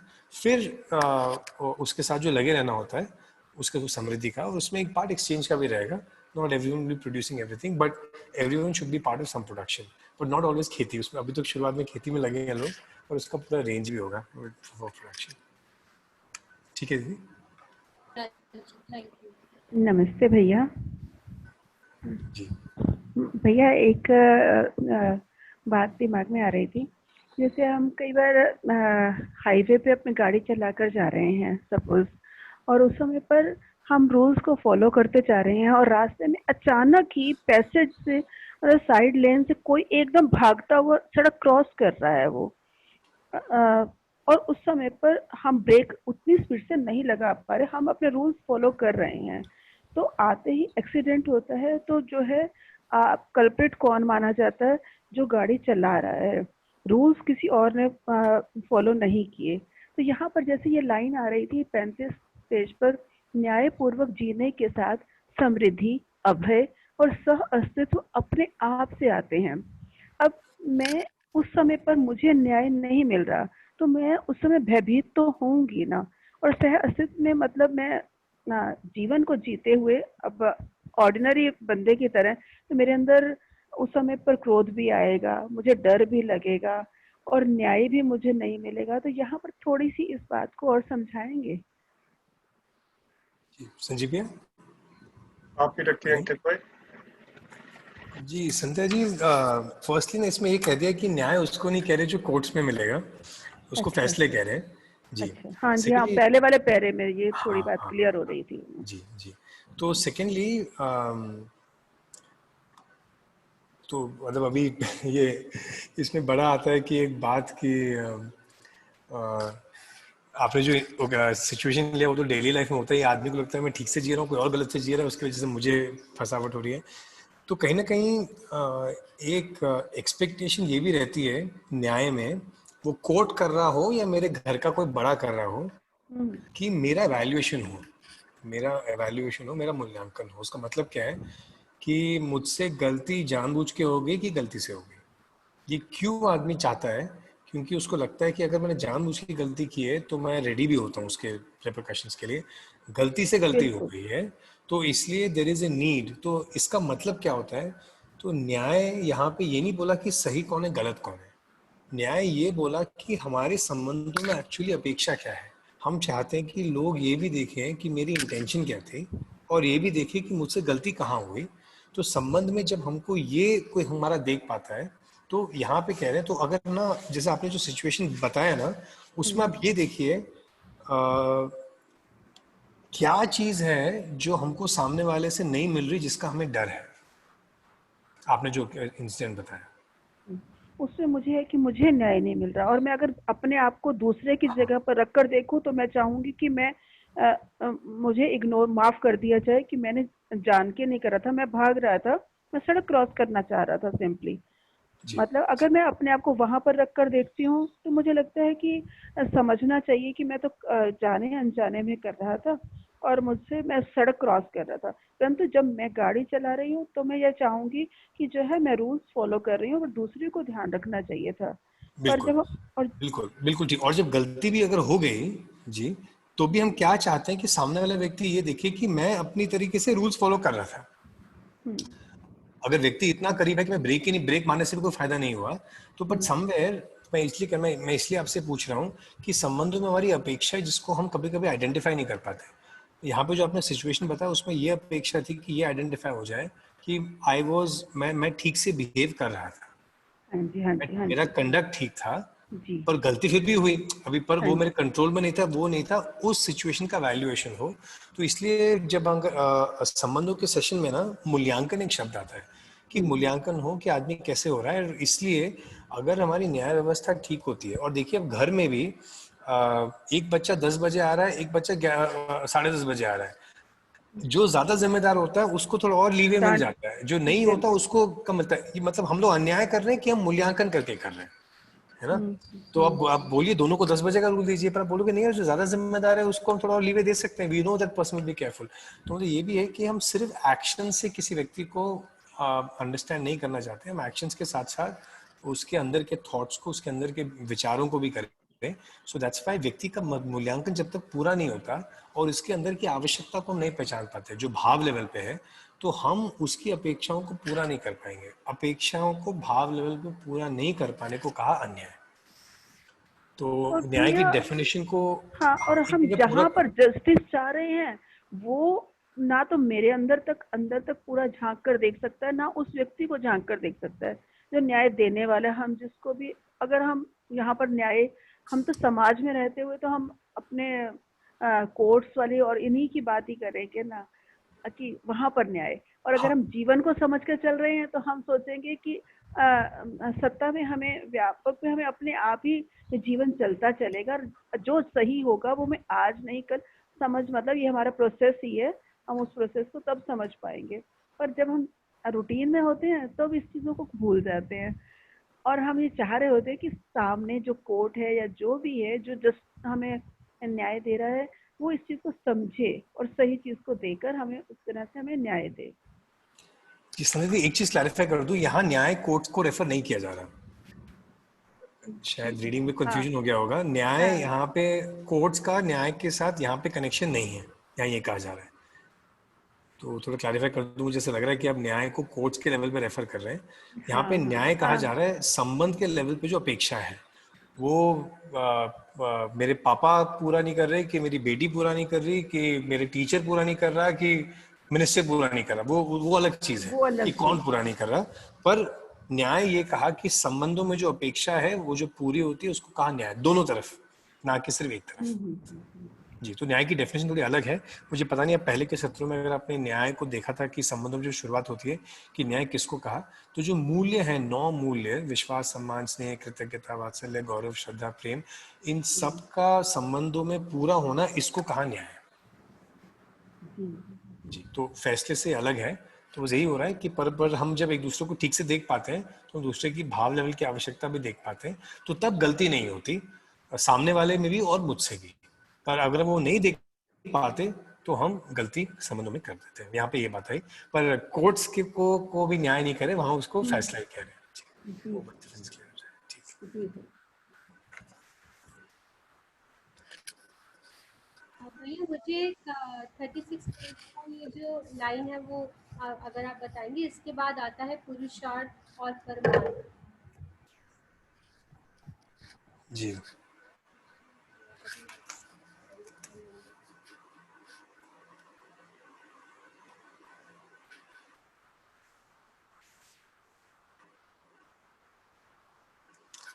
तो दीदी, पुरुषार्थ एंड परमार्थ is taken as the efforts we make towards जागृति and to continue to live in जागृति। मतलब ज्ञान के लिए जो मैं एफर्ट करता हूँ और उसमें बने रहने के लिए मैं जो प्रयास करता हूँ उसको कहा पुरुषार्थ और परमार्थ। तो समाधान के लिए या अनुभव के लिए जो मैं नियोजन करता हूँ उसको परमार्थ कहा। और मेरी जो आवश्यकता है उसको पूरा करने के लिए जो उत्पादन है और जो समृद्धि में जीना चाहता हूँ और जीने रहना चाहता हूँ, उसको पुरुषार्थ कहा। तो उसको मैं जी ऐसे देख सकते हैं कि जो सही को समझने और जीने में जो मेरा एफर्ट लगता है, तो उसको पुरुषार्थ और परमार्थ कह सकते हैं। ओके भैया।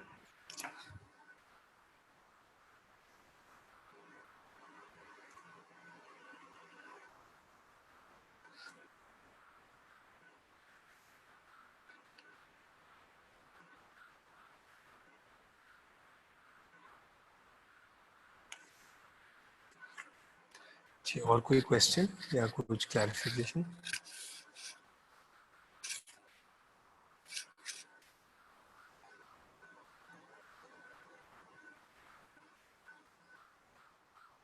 थोड़ा सा उदातीकरण अगर एक बार थोड़ा सा बता देंगे, अगर आपने बताया तो फिर आप रहने दीजिए, मैं देख लूंगी, लेकिन अगर नहीं बताया तो प्लीज उसको कर दीजिए। जी,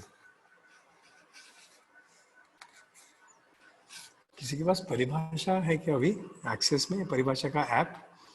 तो अगर कोई नहीं, किताब है। हाँ, अगर किसी के पास ऐप है तो उदात्तीकरण के ऊपर डेफिनेशन पढ़ लीजिए, वो अच्छा रहेगा। हाँ, मैं 1 मिनट पढ़ लेती हूँ। ऐप नहीं है मेरे पास, बुक सामने है। हाँ,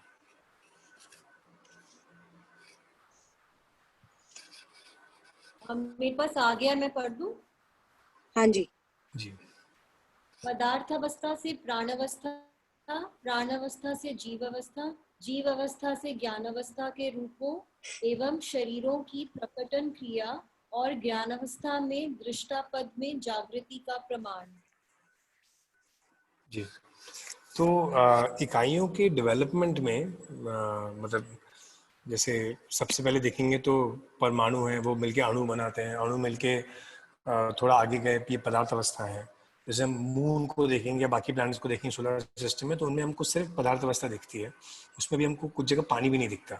तो जो पदार्थ अवस्था से प्राण अवस्था बनना है, प्राण अवस्था से फिर जो जीव अवस्था और ज्ञान अवस्था, और इसमें ज्ञान की परंपरा। सो उदातीकरण refers to the jumps also, मतलब जो स्टेजेस का नया नया बनना है उसको उदातीकरण कहते हैं।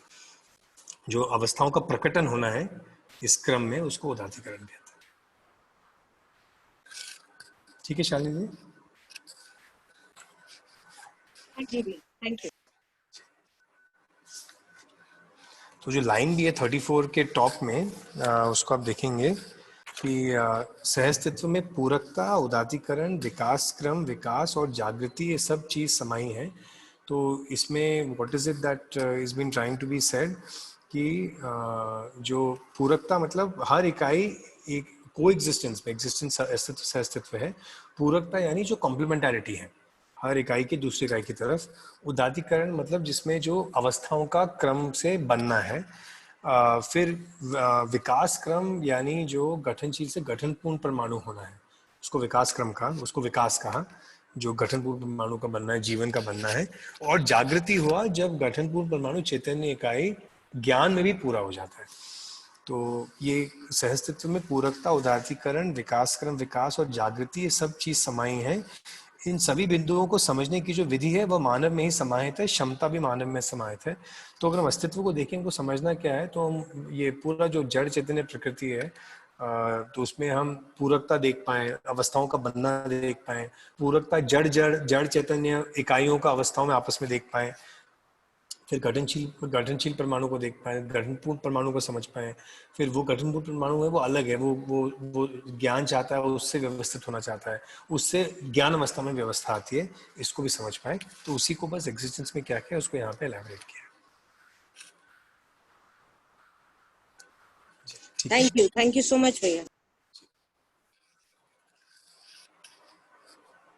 इसमें एक्चुअली पेज 36 में लास्ट की थर्ड लाइन में, इसमें पाप पुण्य नाम की कोई चीज नहीं होती है।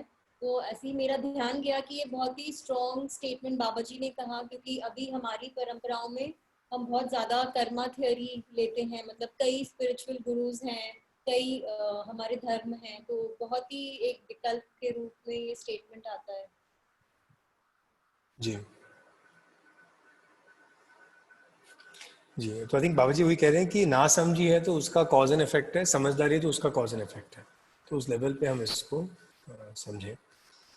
और बाबा जी बार बार ये जो कहते हैं कि कोई व्यक्ति कितना तो मतलब ये बार बार डिफ्रेंशिएट भी करते हैं कि जो फिजिकल रूल्स हैं वो मानव पे अप्लाई नहीं होती। तो कहते हैं कि कुत्ते की रूम टेढ़ी तो टेढ़ी। तो कह रहे हैं कि ये तो हमने एक जीव अवस्था की एक चीज को देख दिया, या पत्थर पे कितना पानी डालो वो बदलेगा नहीं। तो कह रहे हैं जीवन ऐसा नहीं है। जीवन में जैसी आवश्यकता पैदा हो जाती है, उसमें इच्छा पैदा हो जाती है, तो उसमें कितना क्वालिटेटिव जंप आ सकता है ये हम कह नहीं सकते। इसलिए हमको ये दिखता है कि अनफॉर्चुनेटली विषम परिस्थितियों में, एडवर्स सर्कमस्टांसेस में हम बहुत मोटिवेट होकर अपनी लाइफ में बहुत क्वालिटेटिव जंप्स ले लेते हैं।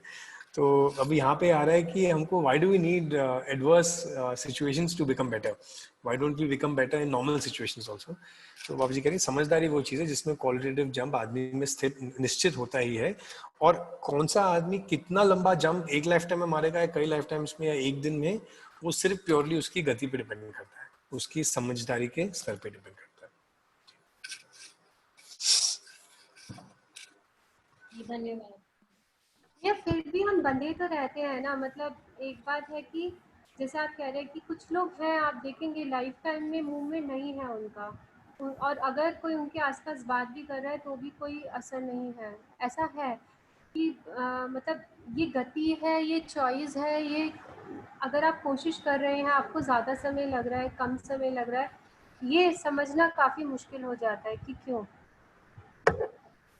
गुरलीन दीदी, I feel that it's a very valid point. पर इतना भी दिखता है कि जितना जितना हमें एवोल्यूशन होता है, हमको ये भी समझ में आ रहा होता है कि दूसरे में एवोल्यूशन हो रहा है या नहीं हो रहा है, या क्यों नहीं हो रहा। तो फॉर एग्जाम्पल, अगर हर कोई सुखी जीना चाहता है, तो एक क्वेश्चन आता है कि जो दुखी है उसने दुख को एक्सेप्ट किया हुआ है और वो सुखी नहीं होना चाहता, कि कई बार हमको और सुखी होने का कोई रास्ता भी नहीं मिल रहा होता, या हमको लगता है यार कि चलो मेरे पास 40% सुख है, 60% दुख है, कम से कम ये सुख और कम ना हो। So why a person is doing something, मतलब इसलिए सिर्फ उसके एक्शन से वेरीफाई करना मुश्किल होता है। पर अपने आसपास के लोगों में we can verify very clearly that ऐसा लग रहा है कि उनमें एवोल्यूशन नहीं हो रहा। पर एक बहुत बड़ा चीज ये भी है कि जितना आदमी ने सुख पा लिया है ना, वो चाहता है कि उसको भी वो बचा के रखे, उसको ना खो दे। That also is a big thing. वो बेशक एक चाय सुबह 6:30 बजे की चाय से हो, या फिर वो कुछ और करने से हो, या कुछ छोटी सी बाहर कुछ समाज सेवा करने से हो, या फिर किताब पढ़ने से, कुछ भी हो, पर आदमी अपने आप को थोड़ा बचा के रखता है हमेशा। दैट्स वाई एक बड़ा दायरा, जब संबंधों से विश्वास उठ जाता है, कोई ज्ञान किसी को मिल नहीं रहा है कहीं से, तो इसलिए आदमी जाके संवेदना पे जाके रेस्ट करता है, अल्टीमेटली सेंसेस पे जाके रेस्ट करता है, पर उसमें वो डिससेटिस्फाइड रहता है। पर I feel if you look closely we can see that हमको दिख नहीं रहा होगा कि आदमी में चेंज है, पर हो रहा होता है, वो अपने कंक्लूजन बना रहा होता है। पर एट द सेम टाइम अगर वातावरण ऐसा है कि आदमी को मजबूर कर रहा है और अमानवीय तरीके से रहने से, जैसे फॉर एग्जाम्पल कोई झूठ बोल के सफल हो पाता है, और सोसाइटी में ये हो जाता है कि झूठ बोल के अब सफल होते हो, जो आज के बहुत जनरेशन को भी लगता है कि ये सही है, तो then we also created an environment for people to not move towards evolution. तो इसलिए जिम्मेदारी भी आ जाती है कि समाज में भी ऐसा वातावरण रहे कि अच्छा जीना को इनकरेजमेंट मिले। और वो जब नहीं हो रहा होता तो आदमी अपने आप को सेल्फ प्रोटेक्ट करने के लिए कभी कभी शेल में चला जाता है, या अपने आप को प्रिजर्व करता है। ये we can see a range of this. But proposal तो यही है कि हर आदमी विकसित होना चाहता है। सेकेंडली गुडली दीदी, मुझे ये भी लगता है कि कई बार आदमी को जो चाहिए ना, उसकी आवश्यकता को हम देख नहीं पा रहे होते हैं। व्हाट दैट पर्सन वांट्स, उसको इंस्पिरेशन आगे की लाइफ के लिए कहाँ मिलेगी, उसको और हो कहाँ मिलेगी। पर इतना भी देखते हैं कि जितनी जितनी अपनी योग्यता बढ़ती जाती है, तो हम उसको इंस्पायर कर पाते हैं, हम नहीं कर पाए कोई और उसको इंस्पायर कर देगा। तो धीरे धीरे और जैसे किसी को इंस्पिरेशन मिल जाती है, फिर वो मूव तो वो आगे हो ही जाता है।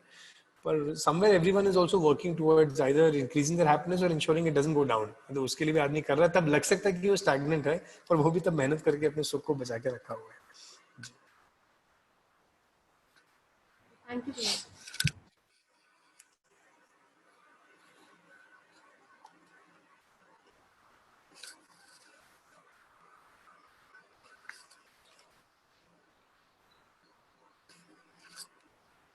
जी भैया 3:55, तो आगे पढ़े भैया, कैसे करें बताइए। जैसे सब साथी कहें, एक पेज और पढ़ना हो तो पढ़ भी सकते हैं, और वाइंड अप करना हो, जैसे सबका मन होगा वैसे करते हैं। एक पेज पढ़ लेते हैं भैया। ठीक है, कौन पढ़ेंगे?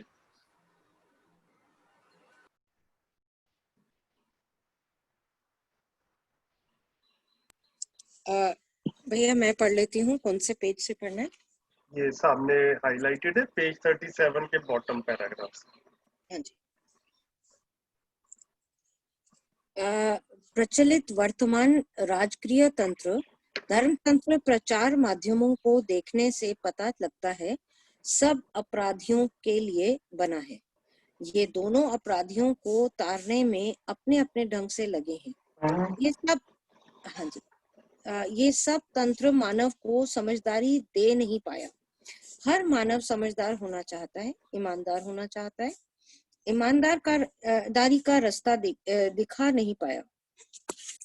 हर आदमी जिम्मेदार होना चाहता है, जिम्मेदारी का प्रयोजन परंपरा में दे नहीं पाए।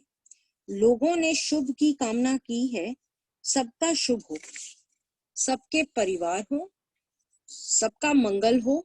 इस प्रकार की बातों को तो सब लोग दोहराए हैं, किंतु कहने मात्र से, दोहराने मात्र से तो रास्ता मिलता नहीं। जिस किताब में लिखा रहता है सबका शुभ हो, उसी में लिखा रहता है सारा संसार झूठा है और असली माँ बाप ईश्वर है, उन्हीं के शरण में जाना चाहिए, इससे कल्याण हुआ नहीं। असली माँ बाप के पास जाने के बाद मानव पाया नहीं, तब कल्याण कहाँ किसका होगा? इस सब बात से कोई प्रयोजन निकलता नहीं। समझदार होने पर ही आदमी का प्रयोजन स्पष्ट होता है। सभी संबंधों में प्रयोजन निहित रहता ही है। क्या प्रयोजन है? समाधान, समृद्धि, अभय, सहअस्तित्व को सफल बनाने के अर्थ में ही प्रयोजन है। सारे संबंधों का प्रयोजन इसी से जुड़ा रहता है। इसमें जुड़ने से परंपरा बन जाती है। समझदारी की ही परंपरा होगी, ना समझी की कोई परंपरा अखंड होगी नहीं। इसलिए अभी तक कोई परंपरा बनी नहीं सर्व शुभ के अर्थ में। वर्तमान शिक्षा में जब व्यक्ति पढ़कर तैयार होता है, स्वयं को सबसे बुद्धिमान मानता है, संसार को मूर्ख मानता है। ऐसे स्नातक हर वर्ष करोड़ों बनते हैं। एक एक ऐसे स्नातक को कैसे समझदार बनाया जाए? कहाँ से इतने डॉक्टर लाए जाएं जो इनको ठीक कर सके? स्वयं समझे बिना कोई स्वीकार करता नहीं। इसका गवाही मैं स्वयं हूँ। हमारे परिवार में वेद मूर्ति बगल में वेद मूर्ति, पूरा गांव में वेद मूर्ति, किंतु हमें परिवार के लोग वेद नहीं पढ़ा पाए क्योंकि हम पढ़ना नहीं चाहे। किंतु इस धरती पर समझदार हर मानव बनना चाहता है। इस आधार पर हर मानव समझदार होने की पूर्ण संभावना है। इस प्रवृत्ति को देखकर ही इस अभियान को शुरू किया। हर मानव का समझदार बनने का भी अरमान है। इस सच्चाई के साथ शुरुआत की है। इस शुरुआत से मानव को जो लोग समझ चुके हैं उनको राहत मिली है।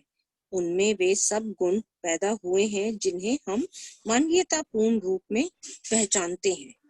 रुक जाते हैं दीदी, रुक अच्छा, जाते हैं। ठीक है, ओके, 4 थैंक बज यू। गए, एक पेज पढ़ लिया, इस पे थोड़ी बात हो जाए फिर वाइंड अप कर देंगे। और फिर 3-4 दिन समझ नहीं आया दीदी क्या बोले?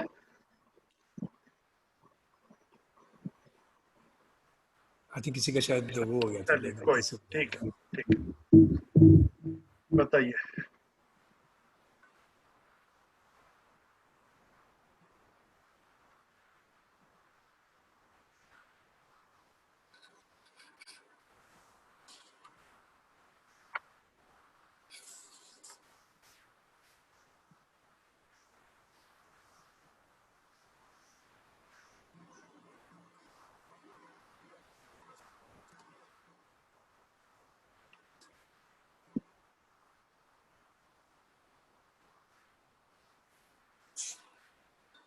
जो ये लास्ट लाइन थी जिसमें बाबा जी कहते हैं कि मानव को जो लोग समझ चुके हैं उनको राहत मिली है, उनमें वे सब गुण पैदा हुए हैं, तो वो उन लोगों की बात कर रहे हैं जिन्होंने उनको जीवन विद्या के बारे में समझाया और वो लोग समझ गए, मतलब जो उनके सर्कल में लोग थे उन्हीं के रेफरेंस है।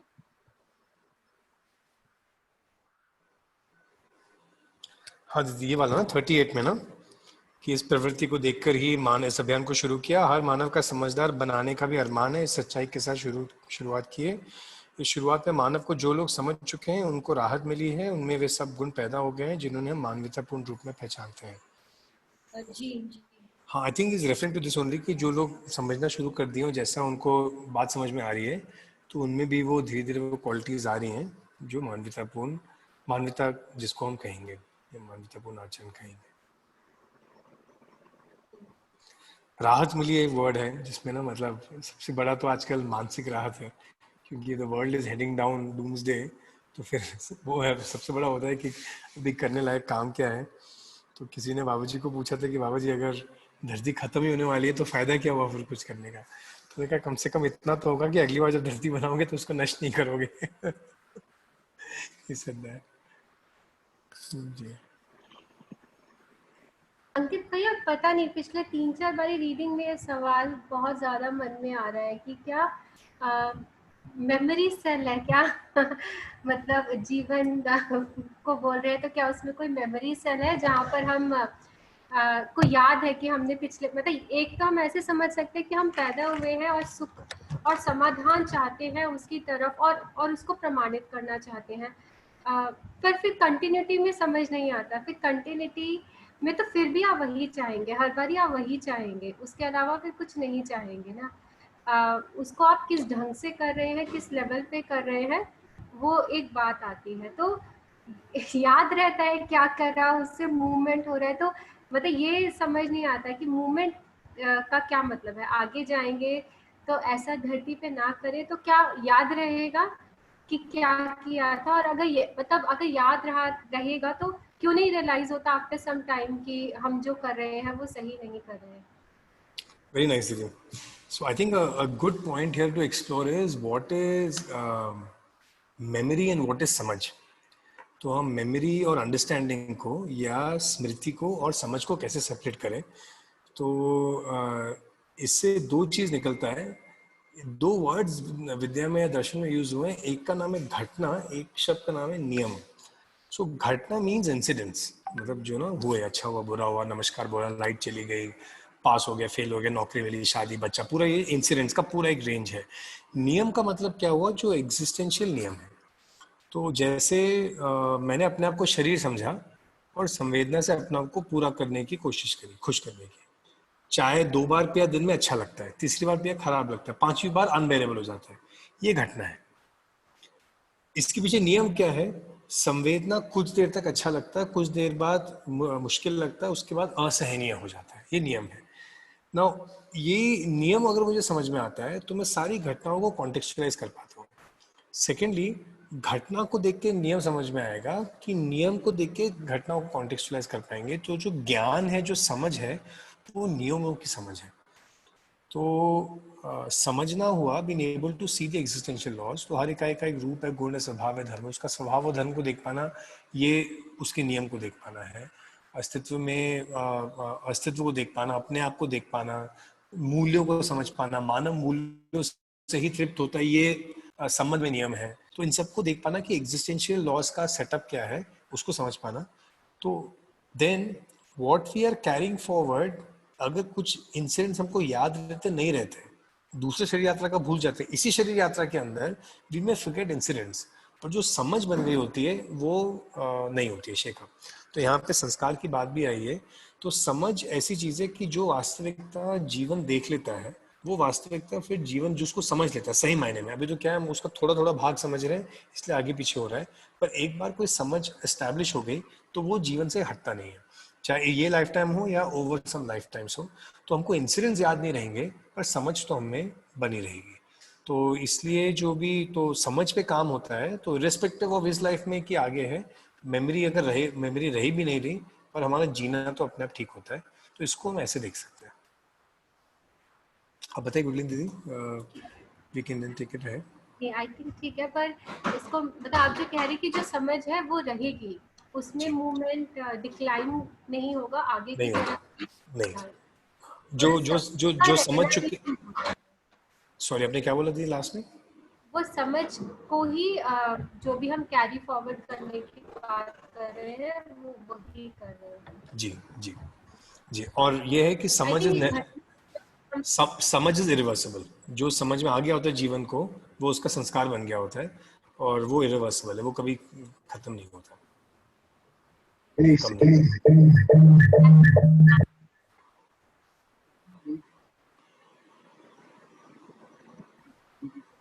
देवी आप कुछ कह रहे हैं? आपकी आवाज कभी कम आ रही है। मैं बोल रहा हूँ कि भैया ऐसा लग रहा है दूसरे प्लेनेट से बात कर रहे हैं अभी।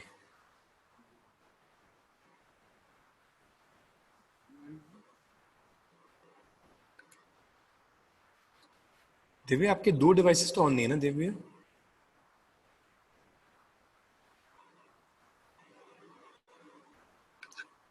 अभी ठीक है? हाँ बेटर है अभी। हाँ जी, मैं ही पूछ रहा था कि इस आपने जो लास्ट में जो बोला उसमें इस बात से फर्क पड़ेगा कि वो दोबारा जन्म किस परिवार में हो रहा है। हाँ भैया, मतलब आप कह रहे हैं कि विल समझ डिटरमिन के आदमी जन्म कहाँ लेता है? जी हाँ भैया ऐसा ही है, क्योंकि भैया जो हम समझे हैं वो हमें स्थापित हो गया, जिसके बारे में हमारी समझ नहीं बनी उसके बारे में हमारी कुछ मान्यता होती है। तो at any point of time my decision in this life or over lifetime is driven on my existing state of समझ। तो जो भाग मैंने समझ लिया होता है वो तो स्पष्ट होता है, जो नहीं समझा होता उसके बारे में मान्यताएं होती हैं। तो हमारी डिसीजंस हमारी समझ या लैक ऑफ समझ के कॉन्टेक्स्ट में होती है फिर। सो जैसे ही हमारी मान्यताओं का स्तर होता है, समझ का स्तर होता है, उसके आधार पे हम इस लाइफ टाइम में और फिर आगे के शरीरों का भी चयन वैसे ही करते हैं। So it has a role to play in our choice of even where to take birth and what we are doing in one lifetime also. जी भैया। जी गुरलीन दीदी आपका हो गया? आई कुडंट हियर, आप लास्ट में कुछ कह रहे थे शायद। नहीं, मैं कह रही थी भैया जो आपने नियम का बताया है और जो एक्शन का बताया ना, वो शायद इसमें बहुत रेलिवेंट लगा, क्योंकि अगर वो कनेक्शन समझ में आता है तो शायद काफी चीजें और स्पष्ट होती हैं। जी जी। और दीदी this is something I can share. Dev जो पूछ रहे थे, मुझे ना big thing which was very helpful for me in जीवन with is that I could look back at my life now, जितना मैं देख पाया या मुझे याद है, एंड अभी लगता है कि I can see why did I take some decisions जो तब मुझे क्लियर नहीं थे। तो ना हमारा सारा डिसीजन मेकिंग ना हमेशा बहुत ही इंटेलेक्चुअल और एनालिटिकल नहीं रहता। जब छोटे बच्चों को तो पता नहीं चलता किससे दोस्ती करी किससे नहीं करी, और एक ही क्लास में 50 बच्चे हैं, वो सब एक ही प्रोफेशन पे जाते हैं, एक ही स्ट्रीम में जाते हैं कि अलग अलग होते हैं, किससे दोस्ती होती है, सबकॉन्शियसली क्यों हो रही होती है, किससे पास रहते हैं, क्या चीज़ों को चुनते हैं। So we can start slowly seeing कि हमारे अंदर मान्यताएं, संवेदनाएं और समझ, इन सबका जो कॉम्बिनेशन है, we can start at least evaluating and assessing ourselves. So ये जो जीवन का जो फंक्शनिंग है ना, ये और क्लियर होना शुरू हो जाता है, उसके नाम को नियम समझ में आना शुरू हो जाते हैं। तो मान्यता का स्तर ज्यादा हो कम हो, जैसी मान्यता थी तो ये हमको दिखना शुरू हो जाता है कि उसका जो रिजल्टेंट है जीवन के अंदर, जैसे स्टेट बनती है वैसे उसका रिजल्टेंट जीने में आता है। ये इसको हम इसका कनेक्शन दिखना शुरू हो जाता है। So it's a very good thing to start also valuating oneself and look at oneself and see कि मेरे डिसीजंस का आधार क्या है, कहाँ से आ रहे हैं। पहले वाले को भी वैल्यूएट कर सकते हैं। तो धीरे धीरे हमको बहुत मतलब अपने आप को भी और हम देख सकते हैं एट कोर लेवल, मानसिकता के लेवल पे, थॉट्स के लेवल पे हम लोग कैसे रहे हैं। जी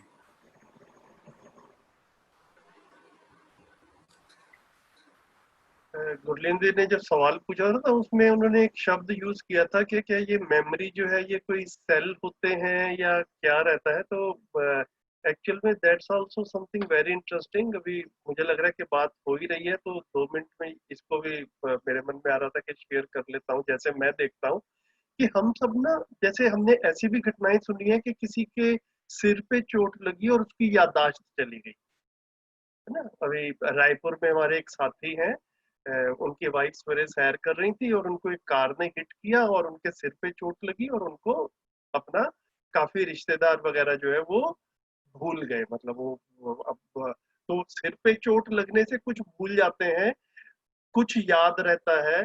तो जीवन कुछ याद रखता है, वो अगली शरीर यात्रा तक रहता है या हमेशा रहता है, फिर सिर पे चोट लगती है, कुछ भूल जाता है। तो मैं भी इसको इस तरह से देख पाया, जो मेरा निष्कर्ष निकल रहा है कि जो घटनाओं के रूप में चीजें हो रही हैं वो हमारे ब्रेन में स्टोर्ड रहती है ना। तो ये जो हमारे संबंध वगैरह भी हैं, ये भी एक शरीर यात्रा के साथ में है।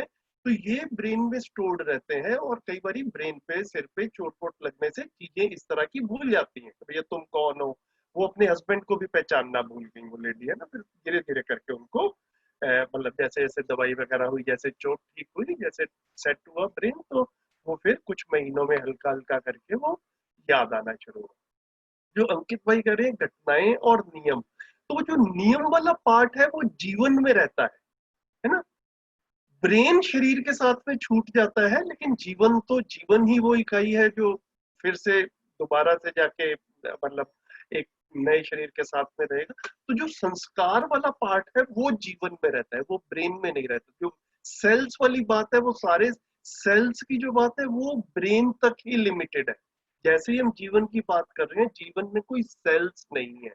ये जो है मतलब इस डिस्टिंक्शन के साथ भी थोड़ा सा देखेंगे, अपने में रिफ्लेक्शन करेंगे, तो मुझे लग रहा है कुछ कुछ चीजें और क्लियर होंगी। मुझे लग रहा था बात हो रही है तो इसको भी ऐड कर। संजीव भैया, बहुत बारी हम मेमोरीज के बेसिस पे नियम समझते हैं ना। ये मतलब अभी नॉर्मल लाइफ में आप मेमोरी के बेसिस पे नियम को डिराइव कर रहे होते हैं ना, क्योंकि कुछ तो समझ बनानी है ना। तो आपके सारे जनरलाइजेशन भी उसके बेसिस पे।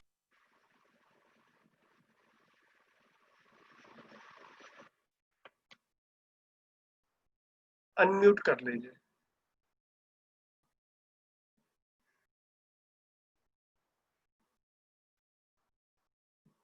हाँ, तो वो शायद समझ के साथ बदलेगा ना, क्योंकि फिर आप मेमोरी पे कुछ घटना घटी उसको सच मान के उसी के भरोसे नहीं जीना शुरू करेंगे ना। वो एक शिफ्ट आना बहुत जरूरी है।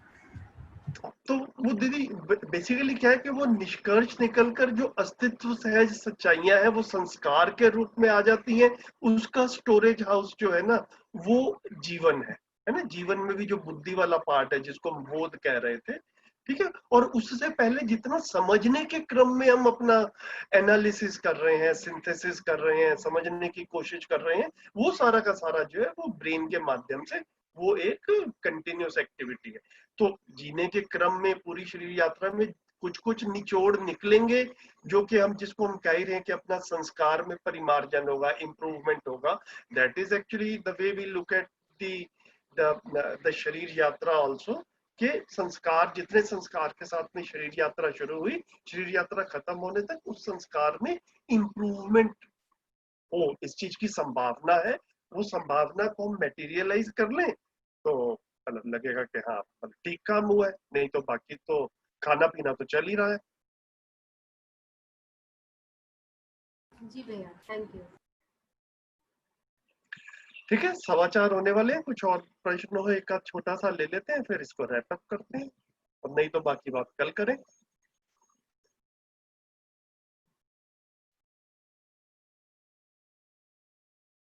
चलिए ठीक है, कल मिलते हैं फिर। अंकित भाई थैंक यू, सबको नमस्कार, धन्यवाद जी जी भैया, नमस्कार, thank you. Thank you so much. Thank you. Thank you. Thank you so Thank much. you, Bea.